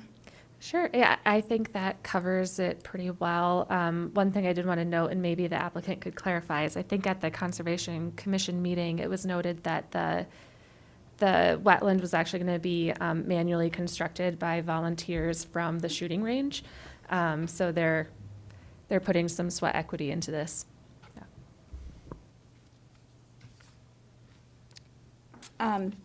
So I guess I'll just quickly go through our recommended conditions of approval include the owner's signature on the CUP, site plan, and constructed wetlands exhibit, the submittal of 5 full-size paper copies of each of those plans and a digital copy, the submittal of the security, and then the submittal of an approved alteration of terrain permit if it's deemed necessary. I didn't really speak on that part, but basically, if there's more than 100,000 square feet of disturbance on a site, even within the previous 10 years, that can be something that requires the submittal of an alteration of terrain permit. Given the fact that the berm was probably constructed within the last 10 years, we don't know if one is required. So if it is deemed necessary by New Hampshire DES, we recommend that a copy be submitted to community development and that the approved permit number be added at the plan, to the plan. And then in terms of conditions subsequent, we just recommend a pre-construction site visit once all erosion control measures are installed. Within 6 months of the date of final approval, we recommend that the topsoil and boulder piles be removed from the 75-foot surface water buffer and that the buffer be flagged by a soil scientist. And then, again, initial and final landscaping inspections, and that any pending subsequent conditions of approval from the previous site plan application are completed. Feel free to let me know if you have any questions. Do committee members have any questions for staff? Mr. Cost. Thank you. So, you talked about the landscaping in the constructed wetland, and there's even a landscape plan, but somewhere I read, and I can't find it again, that I thought I heard someone talked about pollinator plants or some kind of plants on the berms to stabilize that. Is that also something that gets inspected and looked at, or is that just seeding and you hope they grow? What is that?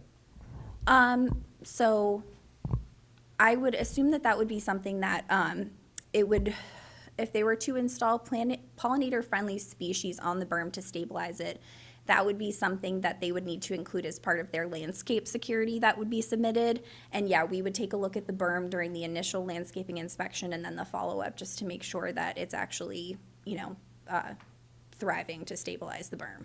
Okay, because I only heard that the constructed wetland would be looked at, but not the berm, but that would be part of it. Yeah, so the Conservation Commission had their meeting and came up with their recommendations after the staff report had already been sent out, so we did not make the recommendation about pollinator-friendly species.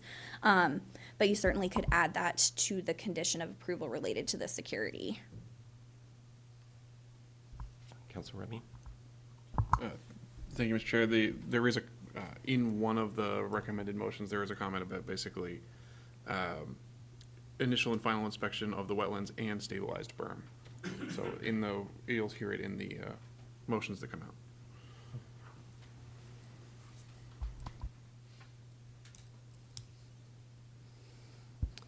Mr. Clancy? Thank you, Mr. Chair. Can you explain what a form and acceptable amount of security is, or what the typical amount is? Yeah, so our land development code allows for the submittal of a security subject to the city engineer's office. And so for us, that typically means a check to cover the cost of sedimentation and erosion control, landscaping, and as-built plans, if all three of those are necessary. And the security is submitted either as a check or a letter of credit. And then the city in turn sets up an escrow account that's held on file until the applicant has addressed all three of those areas in their project. And what's that typical amount? It varies. It depends on what type of landscaping is going to be installed, the extent of the project, the extent of the erosion control measures. So we have the applicant submit a security estimate to our office, and that gets reviewed both by planning staff to make sure that plantings are the right sizes, but that also the quantities listed on the security match what's shown on a landscaping plan. And then it also gets reviewed by city engineering staff for reasonableness in terms of the cost of materials and things like that. And then we work with the applicant. Once they have an approved security estimate, they submit that check or W-9 and that escrow account is set up. So I don't know I don't think there's really, it depends on a project. I can't give you like a ballpark. Is it a percentage or of the total cost, or what? No, it's for the total cost of landscaping. We accept a security for what the landscaping is going to cost them to install, and what it's going to cost them to have as-built plans prepared, and what it's going to cost them to put all of the necessary erosion control measures in the ground.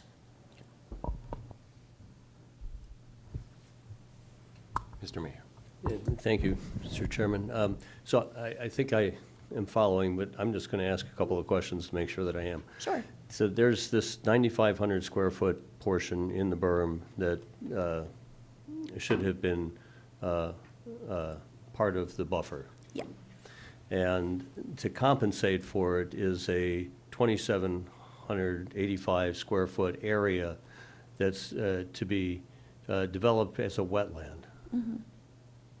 Yes, that's correct. There's 9,500 square feet of this berm that, We're getting. I'm sorry? 1,400 feet in the 75-foot, replicated by 2,700 of new wetlands.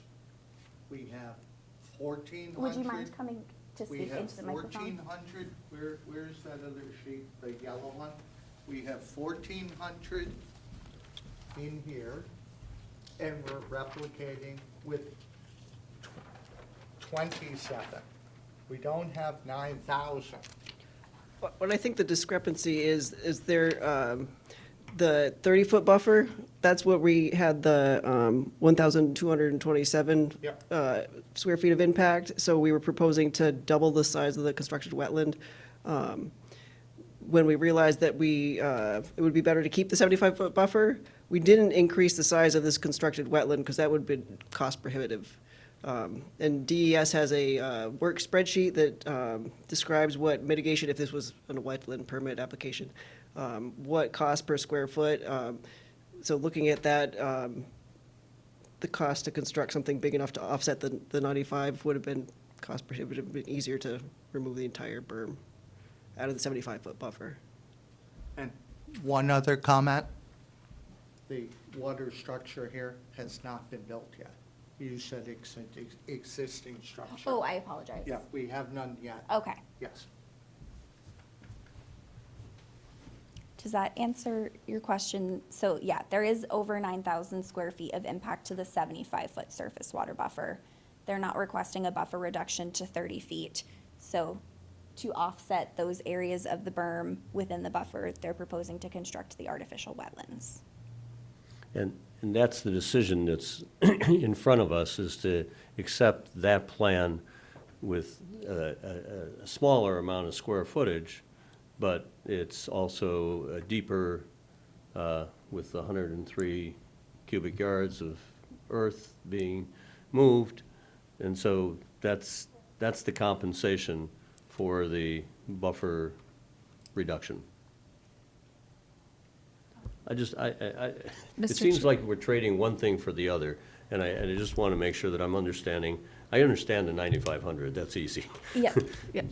Mr. Chair, may I address Yes, that Ms. question? So it's a really great point. This is something that the planning board doesn't normally see because typically mitigation isn't something that we require.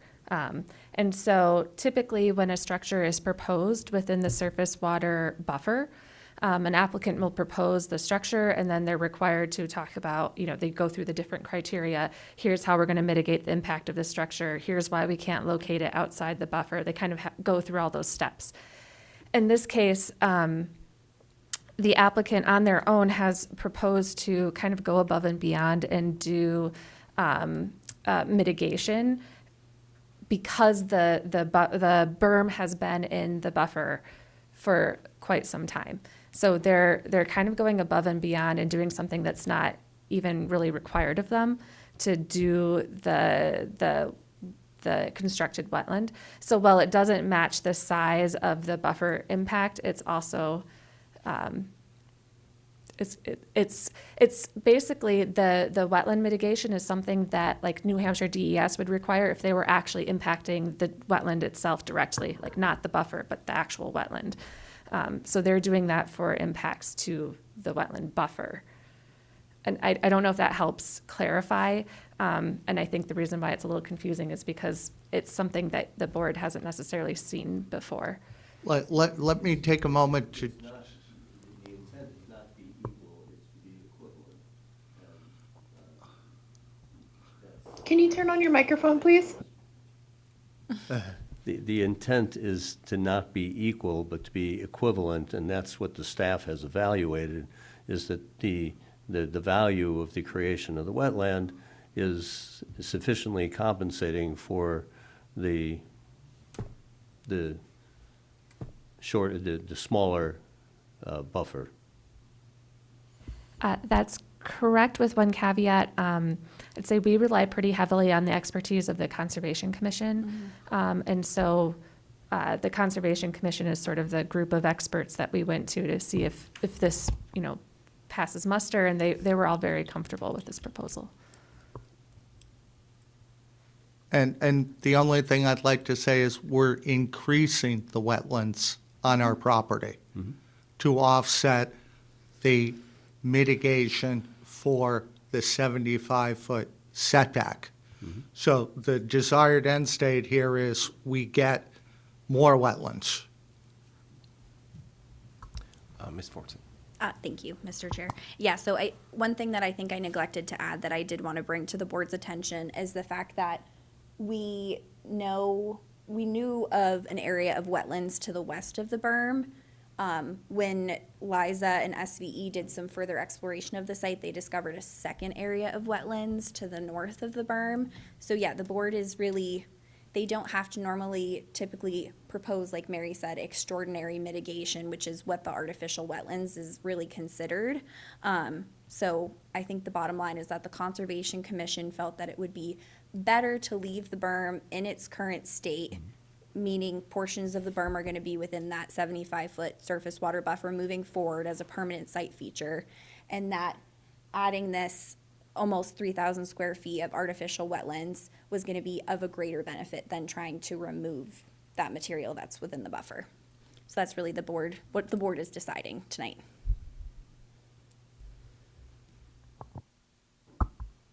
Any other questions for staff? Okay, thank you. All right, so at this point, I will invite the public to ask questions or provide comments. If you have anything that you'd like to add, if you'd like to come to the microphone and state your name and address. All right, seeing no public comment, we can close that portion. And we can move on to board deliberation. Councilor Remy.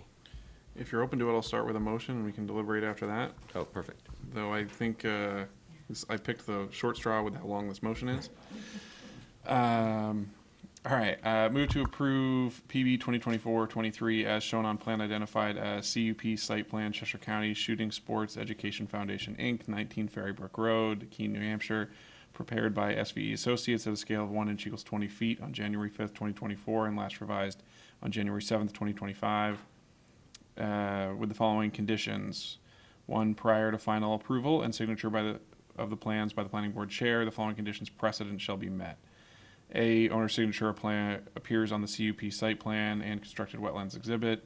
B, submittal of the 5 full-size paper copies of the proposed conditions plan, constructed wetlands exhibit, and wetland setback exhibit to the Community Development Department. C, submittal of a security in the form and amount acceptable to the Community Development Director and City Engineer to cover the cost of landscaping and sediment erosion control measures. D, submittal of an approved alteration of terrain permit application if deemed necessary by NHDES.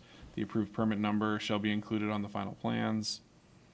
And 2, subsequent to final approval and signature of the plans by the planning board chair, the following conditions shall be met. A, prior to the commencement of site work, a pre-construction site visit shall be scheduled with community development staff. In addition, the community development department shall be notified when all erosion control measures are in place or installed, and the community development director or their designee shall inspect the erosion control measures for compliance with this application and all City of Keene regulations. B, within 6 months of the date of final approval of this application, the topsoil and boulder piles within 75 feet within the 75-foot water buffer shall be removed. The buffer shall be flagged by a soil scientist licensed in the state of New Hampshire and subject to an inspection by the Community Development Director or their designee to confirm that the materials have been sufficiently removed to ensure compliance with the Surface Water Protection Ordinance. C, following the completion of the construction of the artificial wetlands, the applicant shall contact Community Development Department to schedule initial and final landscaping inspections of the wetlands and stabilized berm.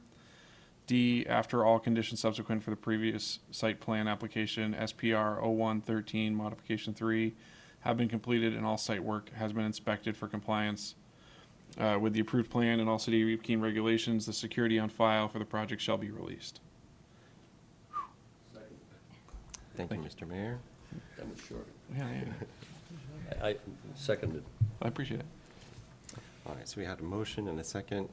Can move on to deliberation. Councilor Remy. Thank you, Mr. Chair. I agree with the comments around regional impact. I think this is an established, existing thing. There's nothing that's going to be changing that would trigger any kind of regional impact. I'm glad to see them trying to come into compliance and going above and beyond by adding the additional wetlands, even though they're not actually impacting wetlands, just only impacting buffer. So they're adding that wetland, which is nice to see that they're willing to go above and beyond. I hope they don't end up needing a DES permit, but if they do, I wish them luck in that.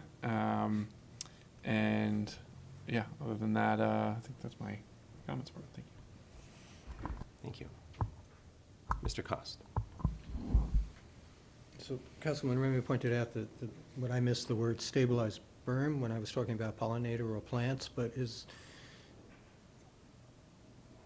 I'd like to see that put in there, because stabilized berm could be a bunch of mulch, or it could be, I don't know what. So if we are really thinking, and if the Conservation Committee recommended some kind of plantings of pollinator plants or wildflowers or whatever they were saying, could we put that in here rather than generic stabilized berm? How do we do that? And Propose an amendment. okay.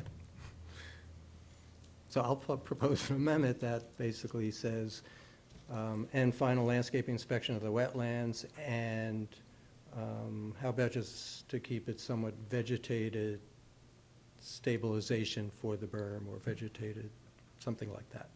Does that work for people?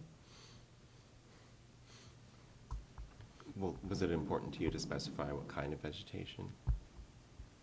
I don't know. Yeah, I mean, if we want to say pollinator, native Mr. pollinator Clement. plants, that would be fine.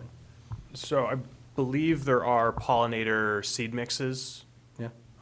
available, as opposed to like more mature plantings. Okay.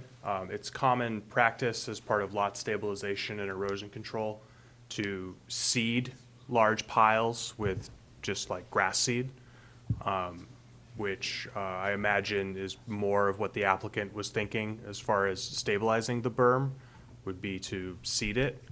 So requiring a pollinator mix as opposed to just like a generic highway mix might. So maybe something like native pollinator mix or something like that, so that we're not bringing in exotics into our stuff. So, And I believe the Conservation Commission, I didn't write it down unfortunately, but they recommended like a specific mix to the applicant that they took note of. Pollinator Yes, Northeast pollinator mix. does nothing to stabilize the berm.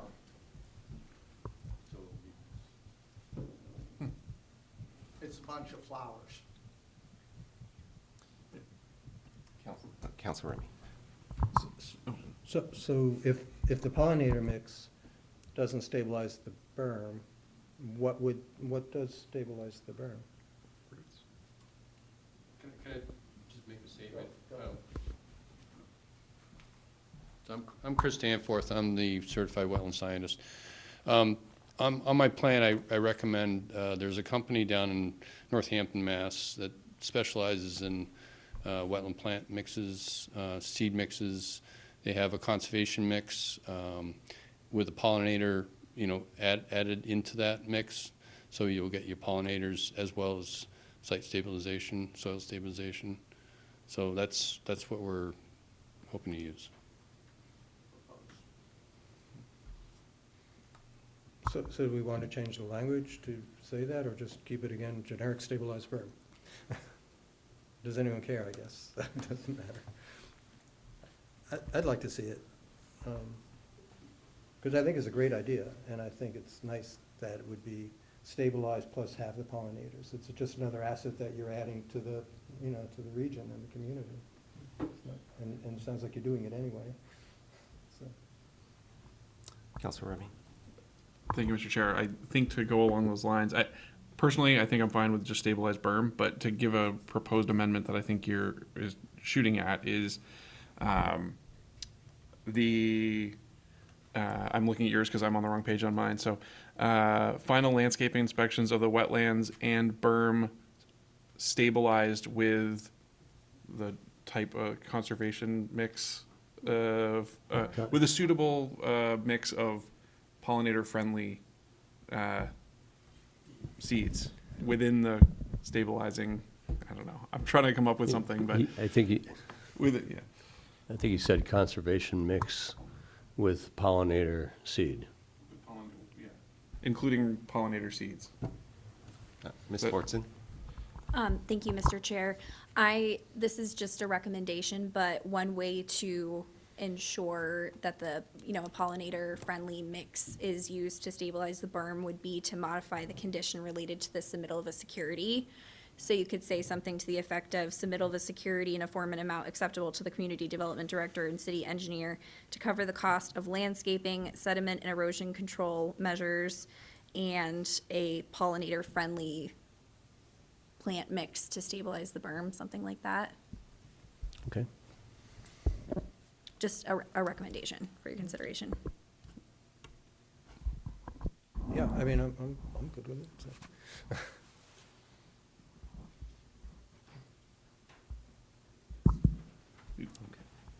Need a second.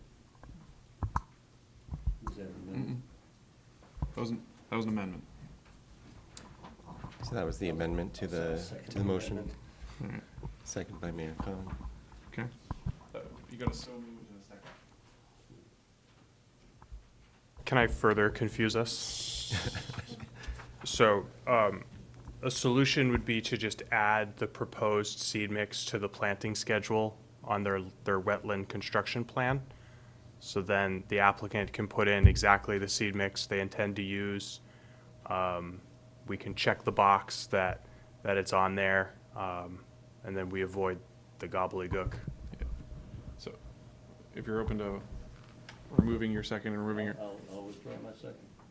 Okay. I withdraw my second.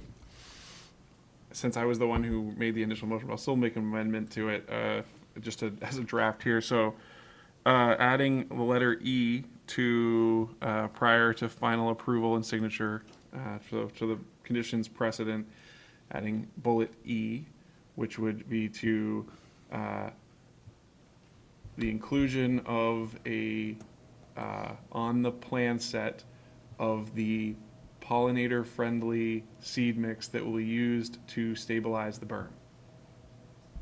Sure. Cool. I'll second that. Please reread the motion for the record in its entirety. I would appreciate it. Okay.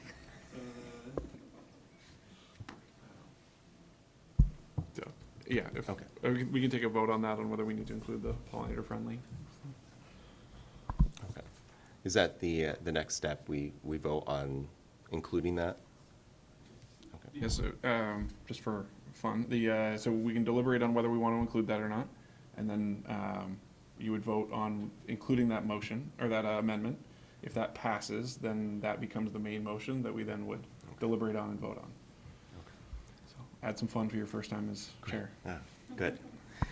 Is there any deliberation about the inclusion of that? Mr. Clancy? I'm a little concerned putting that amendment in because it seems like they're working with us to come up with a solution and adding to the plan. And it seems like their consultants have already got a plan that's going to work. And we want to make, the priority is to stabilize this berm so it doesn't affect the wetlands.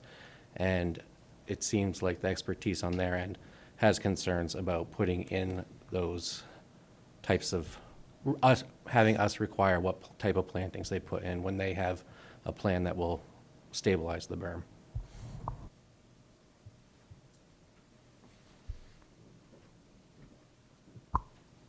Mr. Hafer? Yes, I'm sort of interesting as the alternate without a vote in this meeting. I'm sort of sitting back with a little bit of a perspective, but it feels, echoing some thoughts there, it feels like the Conservation Commission has already weighed in on this. I'm not sure why, and it sounds like there's plans already in place to stabilize this berm the way the Conservation Commission would like to. So to me, it feels a little bit like we're spending some time we could be learning about Keene State Master Plan. on this topic. Mr. Chair, if I may. So the planning board, as part of the surface water protection CUP review process, projects go before the Conservation Commission for review. And then it's the planning board's duty to take those recommendations into consideration as they deliberate the application. So if you wanted to see a pollinator-friendly seed mix used to stabilize the berm, you would have to include it in your motion for the project. Just to clarify, the Conservation Commission is advising the planning board. They don't have the authority to require things, you do. Where did pollinators come into the mix here? From the Conservation Commission last week. Okay, so is the Conservation Commission essentially asking us to add this to the, let's be clear, it feels like we're dancing around what we're trying to do here. If the Conservation Commission wants this, let's get it in there. Right? As efficiently as we can. Mr. Cost. Thank you. Well, I mean, what I was getting at is they made the recommendation, it sounds like, but it's not here, it's very generic here, and I was just suggesting, why don't we just put their recommendation here? Ms. Fasani. Do we normally see a copy of that? Is there a way to, I mean, if that's what everyone's saying, that they put it in there, then great, I just don't see it anywhere. So I'm happy to put it in there if that was their recommendation. Just wouldn't take as long as if I could see it.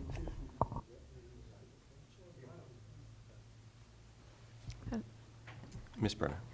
Just to clarify really quickly, so when applications get referred by the planning board to the Conservation Commission for review, because the Conservation Commission's meeting is the week prior to the planning board meeting, we don't have time to include the Conservation Commission's feedback into your motion, which is why it wasn't included in your draft motion this evening. But again, it's up to the board if you want to include it or not. If you do want to include it, it would have to be a condition.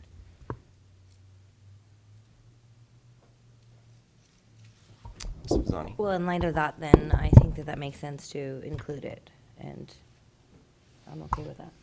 Yeah, I agree. Councilor Remy. Thank you. And to clarify my motion, because I made the motion for the amendment, it does not say that it needs to be the northeast mix that it was recommended by the planning commission. It's a pollinator-friendly mix, which could be 90%. Could be exactly what was described by the scientists that came before us. So it's just something that is pollinator-friendly, that not to say that it has to only be flowers. So, thank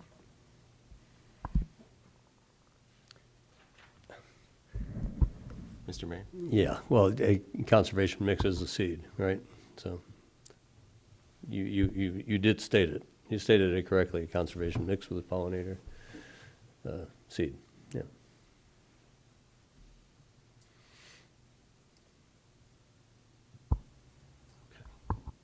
Ms. Brenner. Thank you, Mr. Chair. So I believe what's on the table right now is the motion to amend the motion.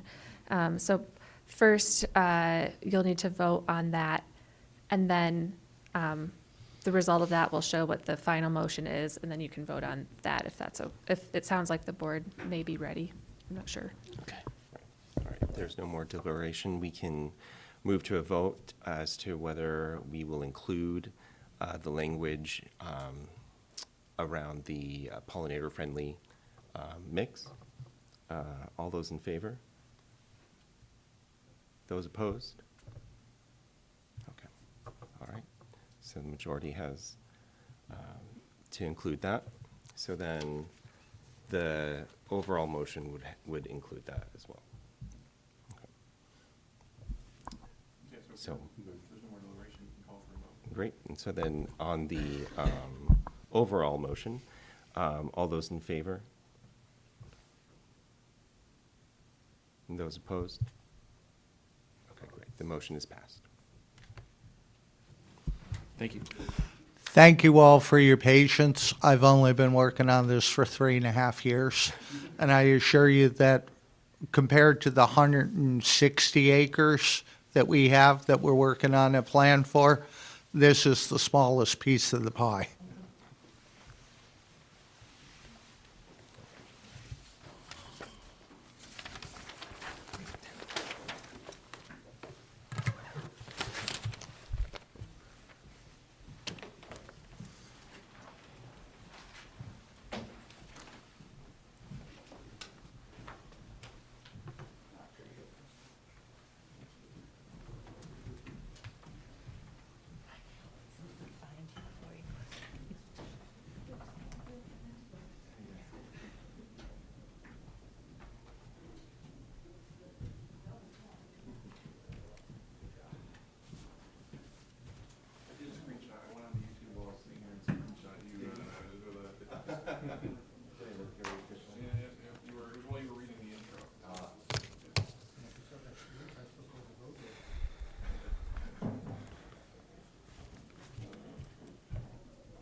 Okay.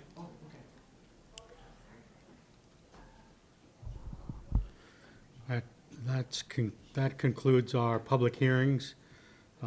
We do have the pleasure of having representatives from Keene State College here to share with us some of their highlights of the Keene State College master plan. So presumably you're Colin? Yep. I'm Okay. Colin Burdick. I'm the Assistant Director of Facility Services. All right, so I will let you take it away at this point. Great. Thanks for having us again. I'll try to make this short and sweet. We just finished our campus master plan over the course of the last year. This provides us with a fourth tool in our physical facility planning strategy. We have our master plan. We have a space utilization study. We have our strategic portfolio with one of the pillars being building and infrastructure.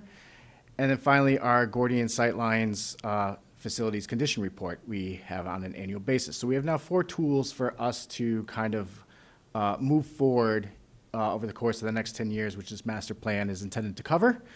And we took a painstaking approach to include all members of the campus community, faculty, staff, students. Community members also weighed in, as we are a large part of the community as well. So we took some community feedback, and the architecture firm we hired, Dumont and Jenks, to accomplish this, took all that feedback, all that data, and essentially came up with a final analysis. So we have a pocket of ideas to move forward with, focused our thoughts on the next few years here. And with these sort of highlighted projects, so to speak, we were able to put these into a 3-bucket approach that the architects used. Priority projects, desirable projects, and then finally aspirational projects. Priority being the ones, if we have funding, we should look at with serious consideration in the near term. Desirable projects being projects that, if funding were to become available through donation, fundraising, or other initiatives, we could plan in a more 3 to 5 to 7 year timeframe. And the aspirational projects being those that what I like to call are the architects being creative, finding unique opportunities on campus. However, we're probably not going to move forward unless some sort of significant funding comes through. We have higher priority projects, but something we may not see, being a entity that was new to the college, learned the college, and had a fresh perspective. So our priority projects, and these are in no particular order of importance. Property deaccession. So about 10 years ago, in our last master plan, we were growing. A lot's happened in higher ed since then. We are now scaling back. So our peripheral properties, we are looking to either sell, demo, rent, lease. These are highly underutilized spaces, so we need to find a home for them. Either get them off our books or find a buyer or a tenant. Our key renovations. Buildings were highlighted for key renovations, being Morrison Hall and Parker Hall. This is probably the single, these 2 buildings are the only ones on this list so far that are in our 6-year capital plan for, I believe, FY27 to renovate finishes, mechanicals for Morrison and Parker. One highlight that came from this was the Student Center, needing possibly some major renovation in the next few years. Student Center was built in 1994, opened in 95, around there. So it's already coming up on 30 years old. So air conditioning systems, air handling systems, electrical systems are starting to reach their end of life. We've been hyper-focused on buildings in the 70s and 80s, trying to bring our deferred maintenance up. So the buildings from the mid-90s are starting to catch up to us now when it comes to deferred maintenance. And, kind of shed some light on our building boom in the early 2000s. those are starting to come up on 20 years. So we're starting to have a lot of buildings right now where our deferred maintenance, if not tended to, could become costly in the next decade. Desirable projects, again, no particular order here. Parking. While we do have less students on campus, the same amount of parking, we have a different subset of students.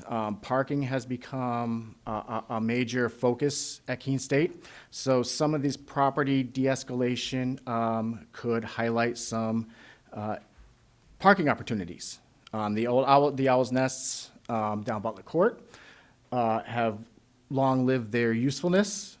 So it was highlighted that if raised, they could provide a net gain of parking.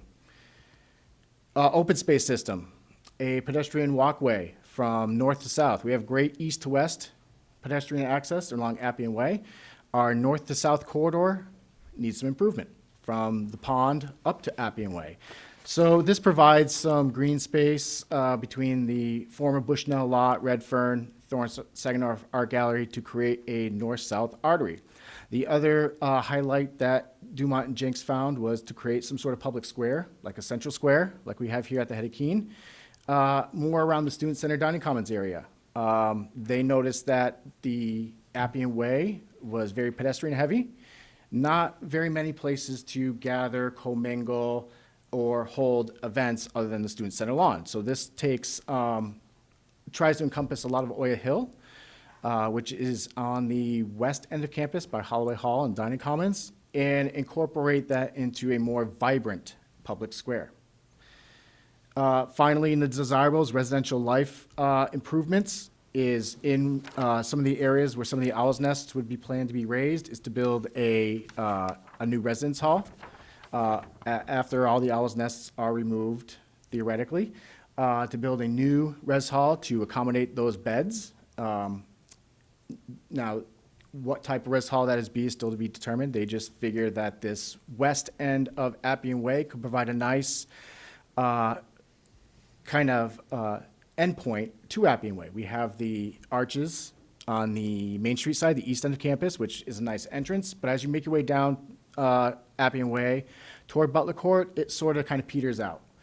There is no definitive end, so the architects thought this would be a nice way to have a strong beginning to Appian Way and a strong finish to Appian Way rather than just exiting onto Butler Court. And then finally, our aspirational projects. We have no real intention of following through with this, but it was nice to see a new media arts center or student support service where our current media arts center is. It's right central in campus and is a prime real estate spot in their perspective. Some sort of new addition, a new academic building where the Thorne Art Gallery is to help create that north-south corridor. And then pond improvements. This architecture firm noted that we have a very unique natural highlight on campus, which is Brickyard Pond. Brickyard Pond isn't maintained very well. We don't put a lot of time in it. We don't cut back much of the shrubbery there. They thought if we invested in some docks, some wraparound trails, it could provide a nice outdoor experience, similar to maybe like a Goose Pond right on campus. A lot of challenges with this, hence why it's in the aspirational bucket. And then finally, our overall view shows that our peripherals are kind of off the books. Elliott and Jocelyn being you'll see the different color hash marks there. There's a lot going on there. Jocelyn and Elliott Hall are symbiotic of each other. They share utilities. And you can't really have one without the other, we found. So there's a lot going on there. Do we renovate? Do we propose an addition? Do we demo $30 million worth of deferred maintenance from the old hospital wing? Now, the Elliott Mansion is on the Federal Registry, Historic Registry, so we wouldn't touch that. But the hospital behind it has a lot of deferred maintenance in which we would need to address to keep that. Some significant investments. So a lot of question marks with those two buildings. Even the master planners couldn't really quite hash out for us. The only new buildings presented in this master plan were that res hall at the end of Appian Way, the west end of Appian Way, and a proposed addition to the rec center to support a varsity weight room, which is a huge recruiting tool for athletics throughout higher ed right now. Redfern Arts Center is also highlighted for some proposed renovations. We've been chipping away at that. I referenced Morrison Parker before and the Student Center. So a lot of this focused on kind of offsetting our underutilized properties, try to find ways to enhance our underutilized spaces by making them more accommodating. Touching on our deferred maintenance with some key renovations and potentially adding a couple buildings. But of course, a lot of this needs to kind of come together in pieces. There's a lot of moving pieces with this plan. We're not, as I said before, we're not really committed to anything just yet, other than the renovation of Morrison and Parker Hall. So this master plan was about a year in the making, and like I said, again, it just gives us another tool to help us more efficiently plan our physical footprint over the next 10 years. So I would welcome any questions, comments, concerns. Councilor Remy. Thank you, Mr. Chair. Thank you very much for sharing this. From my, I guess, partly planning board hat, partly city council hat, I'm glad to see there's some thought about getting rid of some of the further out assets, because frankly, we're short of housing. So if there's things we can do to, it could be a win on both sides. If those went to somebody that was looking for a single family, or some of those are larger buildings and essentially apartment buildings that could be built there and help some of the housing problems we're having on the non-student side of the house. So really appreciate the thought that went into this. Yep, and that's something that is also on our priority list. We do have a property on Appleton Street. We have been renting out to staff, faculty who are having trouble finding housing. It's very popular. That is not an underutilized property, but we do have some that we like to get rid of and maybe build something similar to some smaller housing for workforce. Definitely appreciate it. Mr. Cost. Thank you. I'm wondering if there's, I'm sure it's happened, but sort of a conversations with the Keene Master Plan update, because, you know, in there are also pillars, and one of them is housing. And that's being talked about a lot in the master plan, and just don't know if the master plan consultant has been talking to the college about even conceptually that idea, that if there's underused properties or properties you want to start to divest of, that those are opportunities that could be used for housing, and if that could be sort of codified in the Keene Master Plan, or if that made sense to you. No, it makes a ton of sense. As far as my understanding, no one has reached out to us yet to engage, but we are all ears. We're part of the community too, so we are interested in the City of Keene Master Plan as well, and would look forward to hearing some updates, and would be willing to work with the city master planner and the staff to help out in any way in our neck of the woods here. Yeah, just for the record, I would remind us that Keene State College is represented on the master plan. Okay, good. Keene Master Plan Steering Committee by Lee Tresorum. Oh, okay, great. My apple falls far from that tree, so I'm not privy to that information. Mr. Chair, may I? Yeah. Ms. Brenner. So as far as participating in the master plan project, we also have those 6 pillars that Mr. Cost was just mentioning, housing being one of them. And we have online discussion boards. So you could join a task force or participate in the discussion boards, and we would love to have your participation. So that'd be great. Great, thanks for that. Mayor Cohen. Hi, Colin. So the two things relative to the property on Winchester Street, I think I heard that that the college might sell that property and repurpose, so it could be repurposed Which one? We have three properties. on Winchester Street? 115 Cheshire House? No, the property where the lot has been cleared. Oh, yes. I believe we're still actively looking for suitors. We were engaged with Antioch for a while. Those obviously fell through. We are still actively engaged with them to find space on campus. Blake House is a priority for us to have somebody house. We invested quite a bit of money in some of Antioch's requests for abatement, hazmat removal, in hopes that they're still interested in that property. I guess what I'm wanting to just make the interface between our master plan and that side of Winchester Street, that it's something that I think the city and the master plan ought to consider the appropriate zoning for that area, that in the event that that property was to be transacted, that we be forthcoming with what would be appropriate zoning in that vicinity. May I just add to that? Yes, If I please may. do. Yeah. Hi, I'm Natalie Howder, the Vice President for Finance and Administration at Keene State College, and I work with Colin with facilities. He mentioned, unfortunately, the anticipated transaction with Antioch fell through. They were not able to get their funding together for a project that ended up being much more expensive than they had anticipated. So as Colin mentioned, we'll continue to work with them.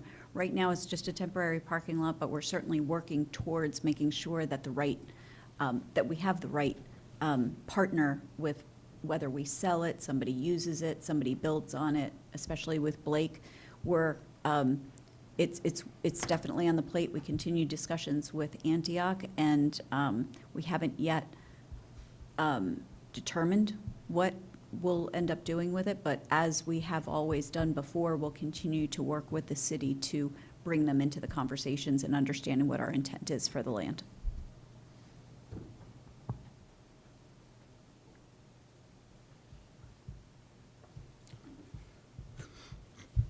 Hold on one sec. Mary, do you know what it's zoned now currently, or is it zoned as?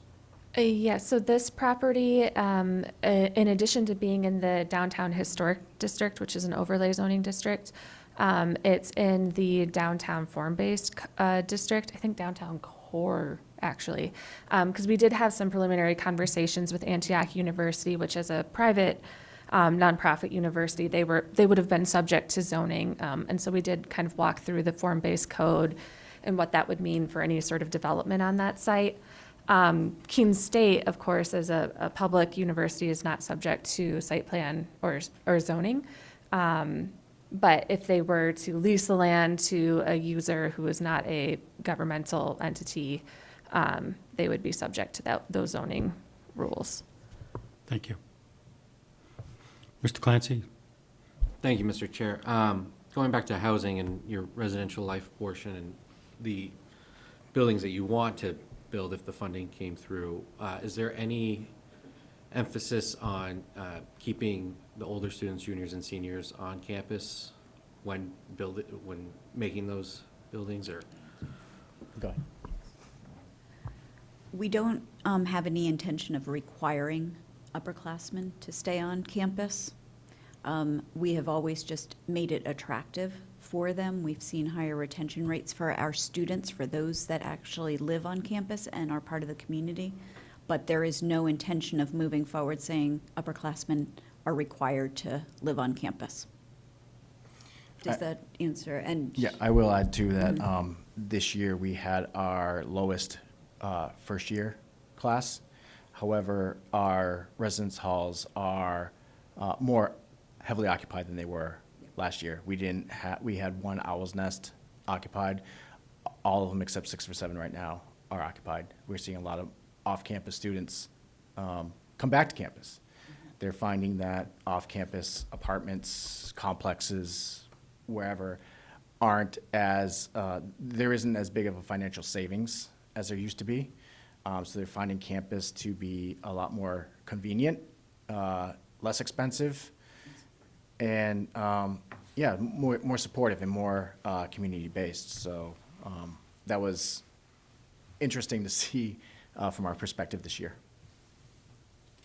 with having a record low incoming freshman class, yet our on-campus population is greater than it was last year and the year before.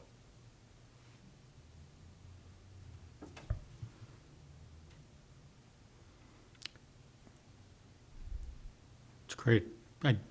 We appreciate you sticking around and sharing this with us. I know Mary was chasing you guys for a while to get in front of us, and we do appreciate it. It's very informative for us in what we're doing. Yeah, always a pleasure to share with you guys. And if there are Thank any you. follow-up questions afterwards, certainly reach out. We're always available, so thank you. Thanks for allowing us to present. Yeah, thanks very much.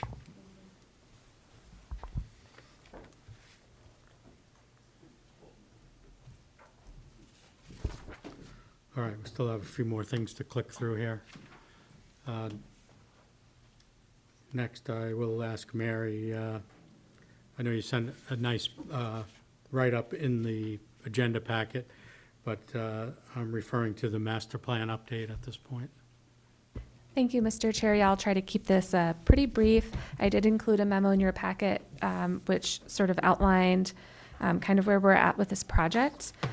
Since that memo was sent, we have held a couple of the initial task force meetings. So the first task force meeting for the livable housing pillar was held last week. I did not attend, but I heard from a few different folks afterwards that it went well. We did identify some ways to improve the meetings moving forward. So today was our second meeting talking about connected mobility. I thought that went really well. Some really great ideas were shared. Tomorrow we have adaptable workforce. I believe that the schedule is on page 77 of your packet. But one thing I just want to note is that these are all, members of the community who just are passionate about a topic and volunteered their time and said, hey, yeah, I'll be a part of a focus group to talk about this topic. And, it's always blown me away how engaged this community is, but this is just another example of that. I think we have something like 90 volunteers participating on these task forces, which is pretty impressive for folks who are willing to meet.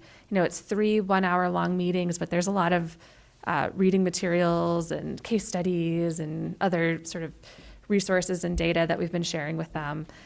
So a huge thank you to everyone who is participating on those and spending the time on it. And in terms of next steps, the feedback and the ideas that are generated by these focus groups, staff and the consultants are going to be working on synthesizing that and bringing ideas and recommendations back to the Master Plan Steering Committee, and then eventually that will come back to you all. There is, I think I've mentioned this in the past, but I'm just going to keep plugging it. Our next Future Summit, which is the next big in-person engagement opportunity, is on Tuesday, June 3rd at Heberden Hall from 5 to 7 p.m. So please, if you're able to go, definitely encourage you to do that.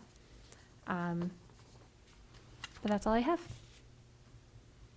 And the discussion boards are still up and running and still looking for engagement. I did see that some folks have posted recently really long posts with really chock full of ideas and suggestions and information. And so I really appreciate members participating in those as well. So if you haven't yet, I encourage you to take a look at the discussion boards, look at the comments from other community members. Feel free to add your voice or encourage others that to participate as well. Thanks, Mary. Any questions for Mary on this? Or for any of us who are involved? Not as much as Mary, but a few of us are involved. Okay. Everyone's getting tired. We do need to get to a change for the 2025 Planning Board meeting schedule. The September date for the meeting, September 22, falls on a religious holiday, and I think it would be appropriate for us to change that date.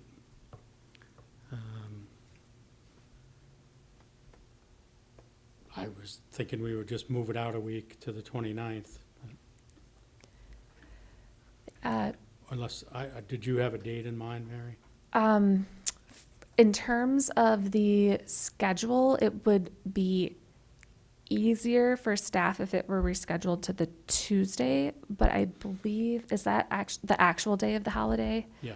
Well, Okay. it starts the sunset on Monday. Okay. Then, yeah, then I think pushing it out, if that's the 5th Monday, that shouldn't be a problem. Okay, well, we need to vote on that, so I'll make a motion that we change September 22 meeting date to September 29. Second. Thank you. Second. Any discussion or questions? All right, all those in favor of moving it to the 29th? Any opposed? Okay, thank you. Any staff updates? Thank you, Mr. Chair. The only update is that there's the overview of administrative and minor project approvals that were issued in 2024 that were included in your packet. For just as a quick reminder, we have site plan review thresholds. There's a major site plan review, which comes to you, minor site plan review, which goes to a committee of staff. And that's you as the planning board have delegated your site plan review authority to that committee for projects that are below a certain threshold. And then there's another level below that where the project doesn't require any formal site plan review, but we do an administrative review of the application to ensure compliance with our site development standards. And so that's what the administrative planning approvals are. And if you ever, so we provide this list to you on an annual basis to keep you informed. But if at any point in time you are curious, we have all of these project folders are up on the 4th floor of City Hall. You can come in at any time to take a look at them. Call us if you have any questions. The agendas for the Minor Project Review Committee are publicly posted. The administrative approvals are not, there's no agendizing them ahead of time because there's no meeting. However, we do post them on our website, and the administrative approvals get posted on our website and on the community development webpage. So members of the public and the board can see what kind of activity is happening there. And again, if you ever have any questions, you can reach out to us or just visit us on the 4th floor. We would love to have more visitors. Councilor Remy. Thank you, Mr. Chair. I just, like, scrolling through, it looks like I see 37 units of additional housing were created through that process, which is pretty cool, across a bunch of different applications. I don't record my count, because I think I might have screwed up the count at some point in there, because I'm trying to read across a couple that are modifying the same thing, but, yeah, no, that's really cool to see that there's more stuff going on than we even know, so. Yeah, it's good. May I make a suggestion to my fellow board members that we take a look at these, and if we have any issues or questions, that we leave a few minutes at our next month's meeting to pose those questions, or we can pose them via email directly to staff. Okay, is that fair? This is relative to the... To the administrative projects, yep.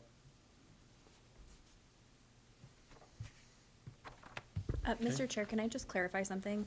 Yes, please go. I just want to make the board aware that in regards to the administrative applications that are reviewed by staff, those are posted, the approval letters are posted on the community development department webpage, but they only do live there for a period of about a quarter. So like come April 1st, we remove old decisions. And so if you don't see something that's posted there, just send us an email. And again, all of this is public record, so we're happy to pull the folder for you. But if you don't see it, that's why. Okay, thank you for that.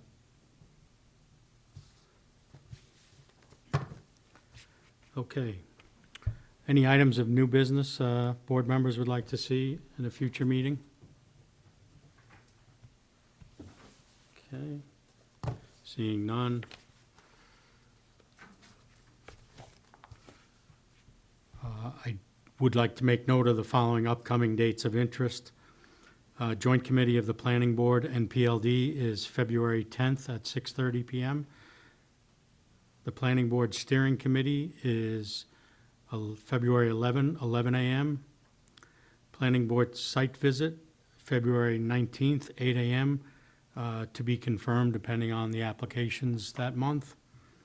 And then finally, this board, the Planning Board, our next monthly meeting is February 24th at 6:30 p.m. And I think I am going to push our more time items again, but this has been a kind of a long night, so. And with that, I will now adjourn this meeting at 9:06. Thank you all.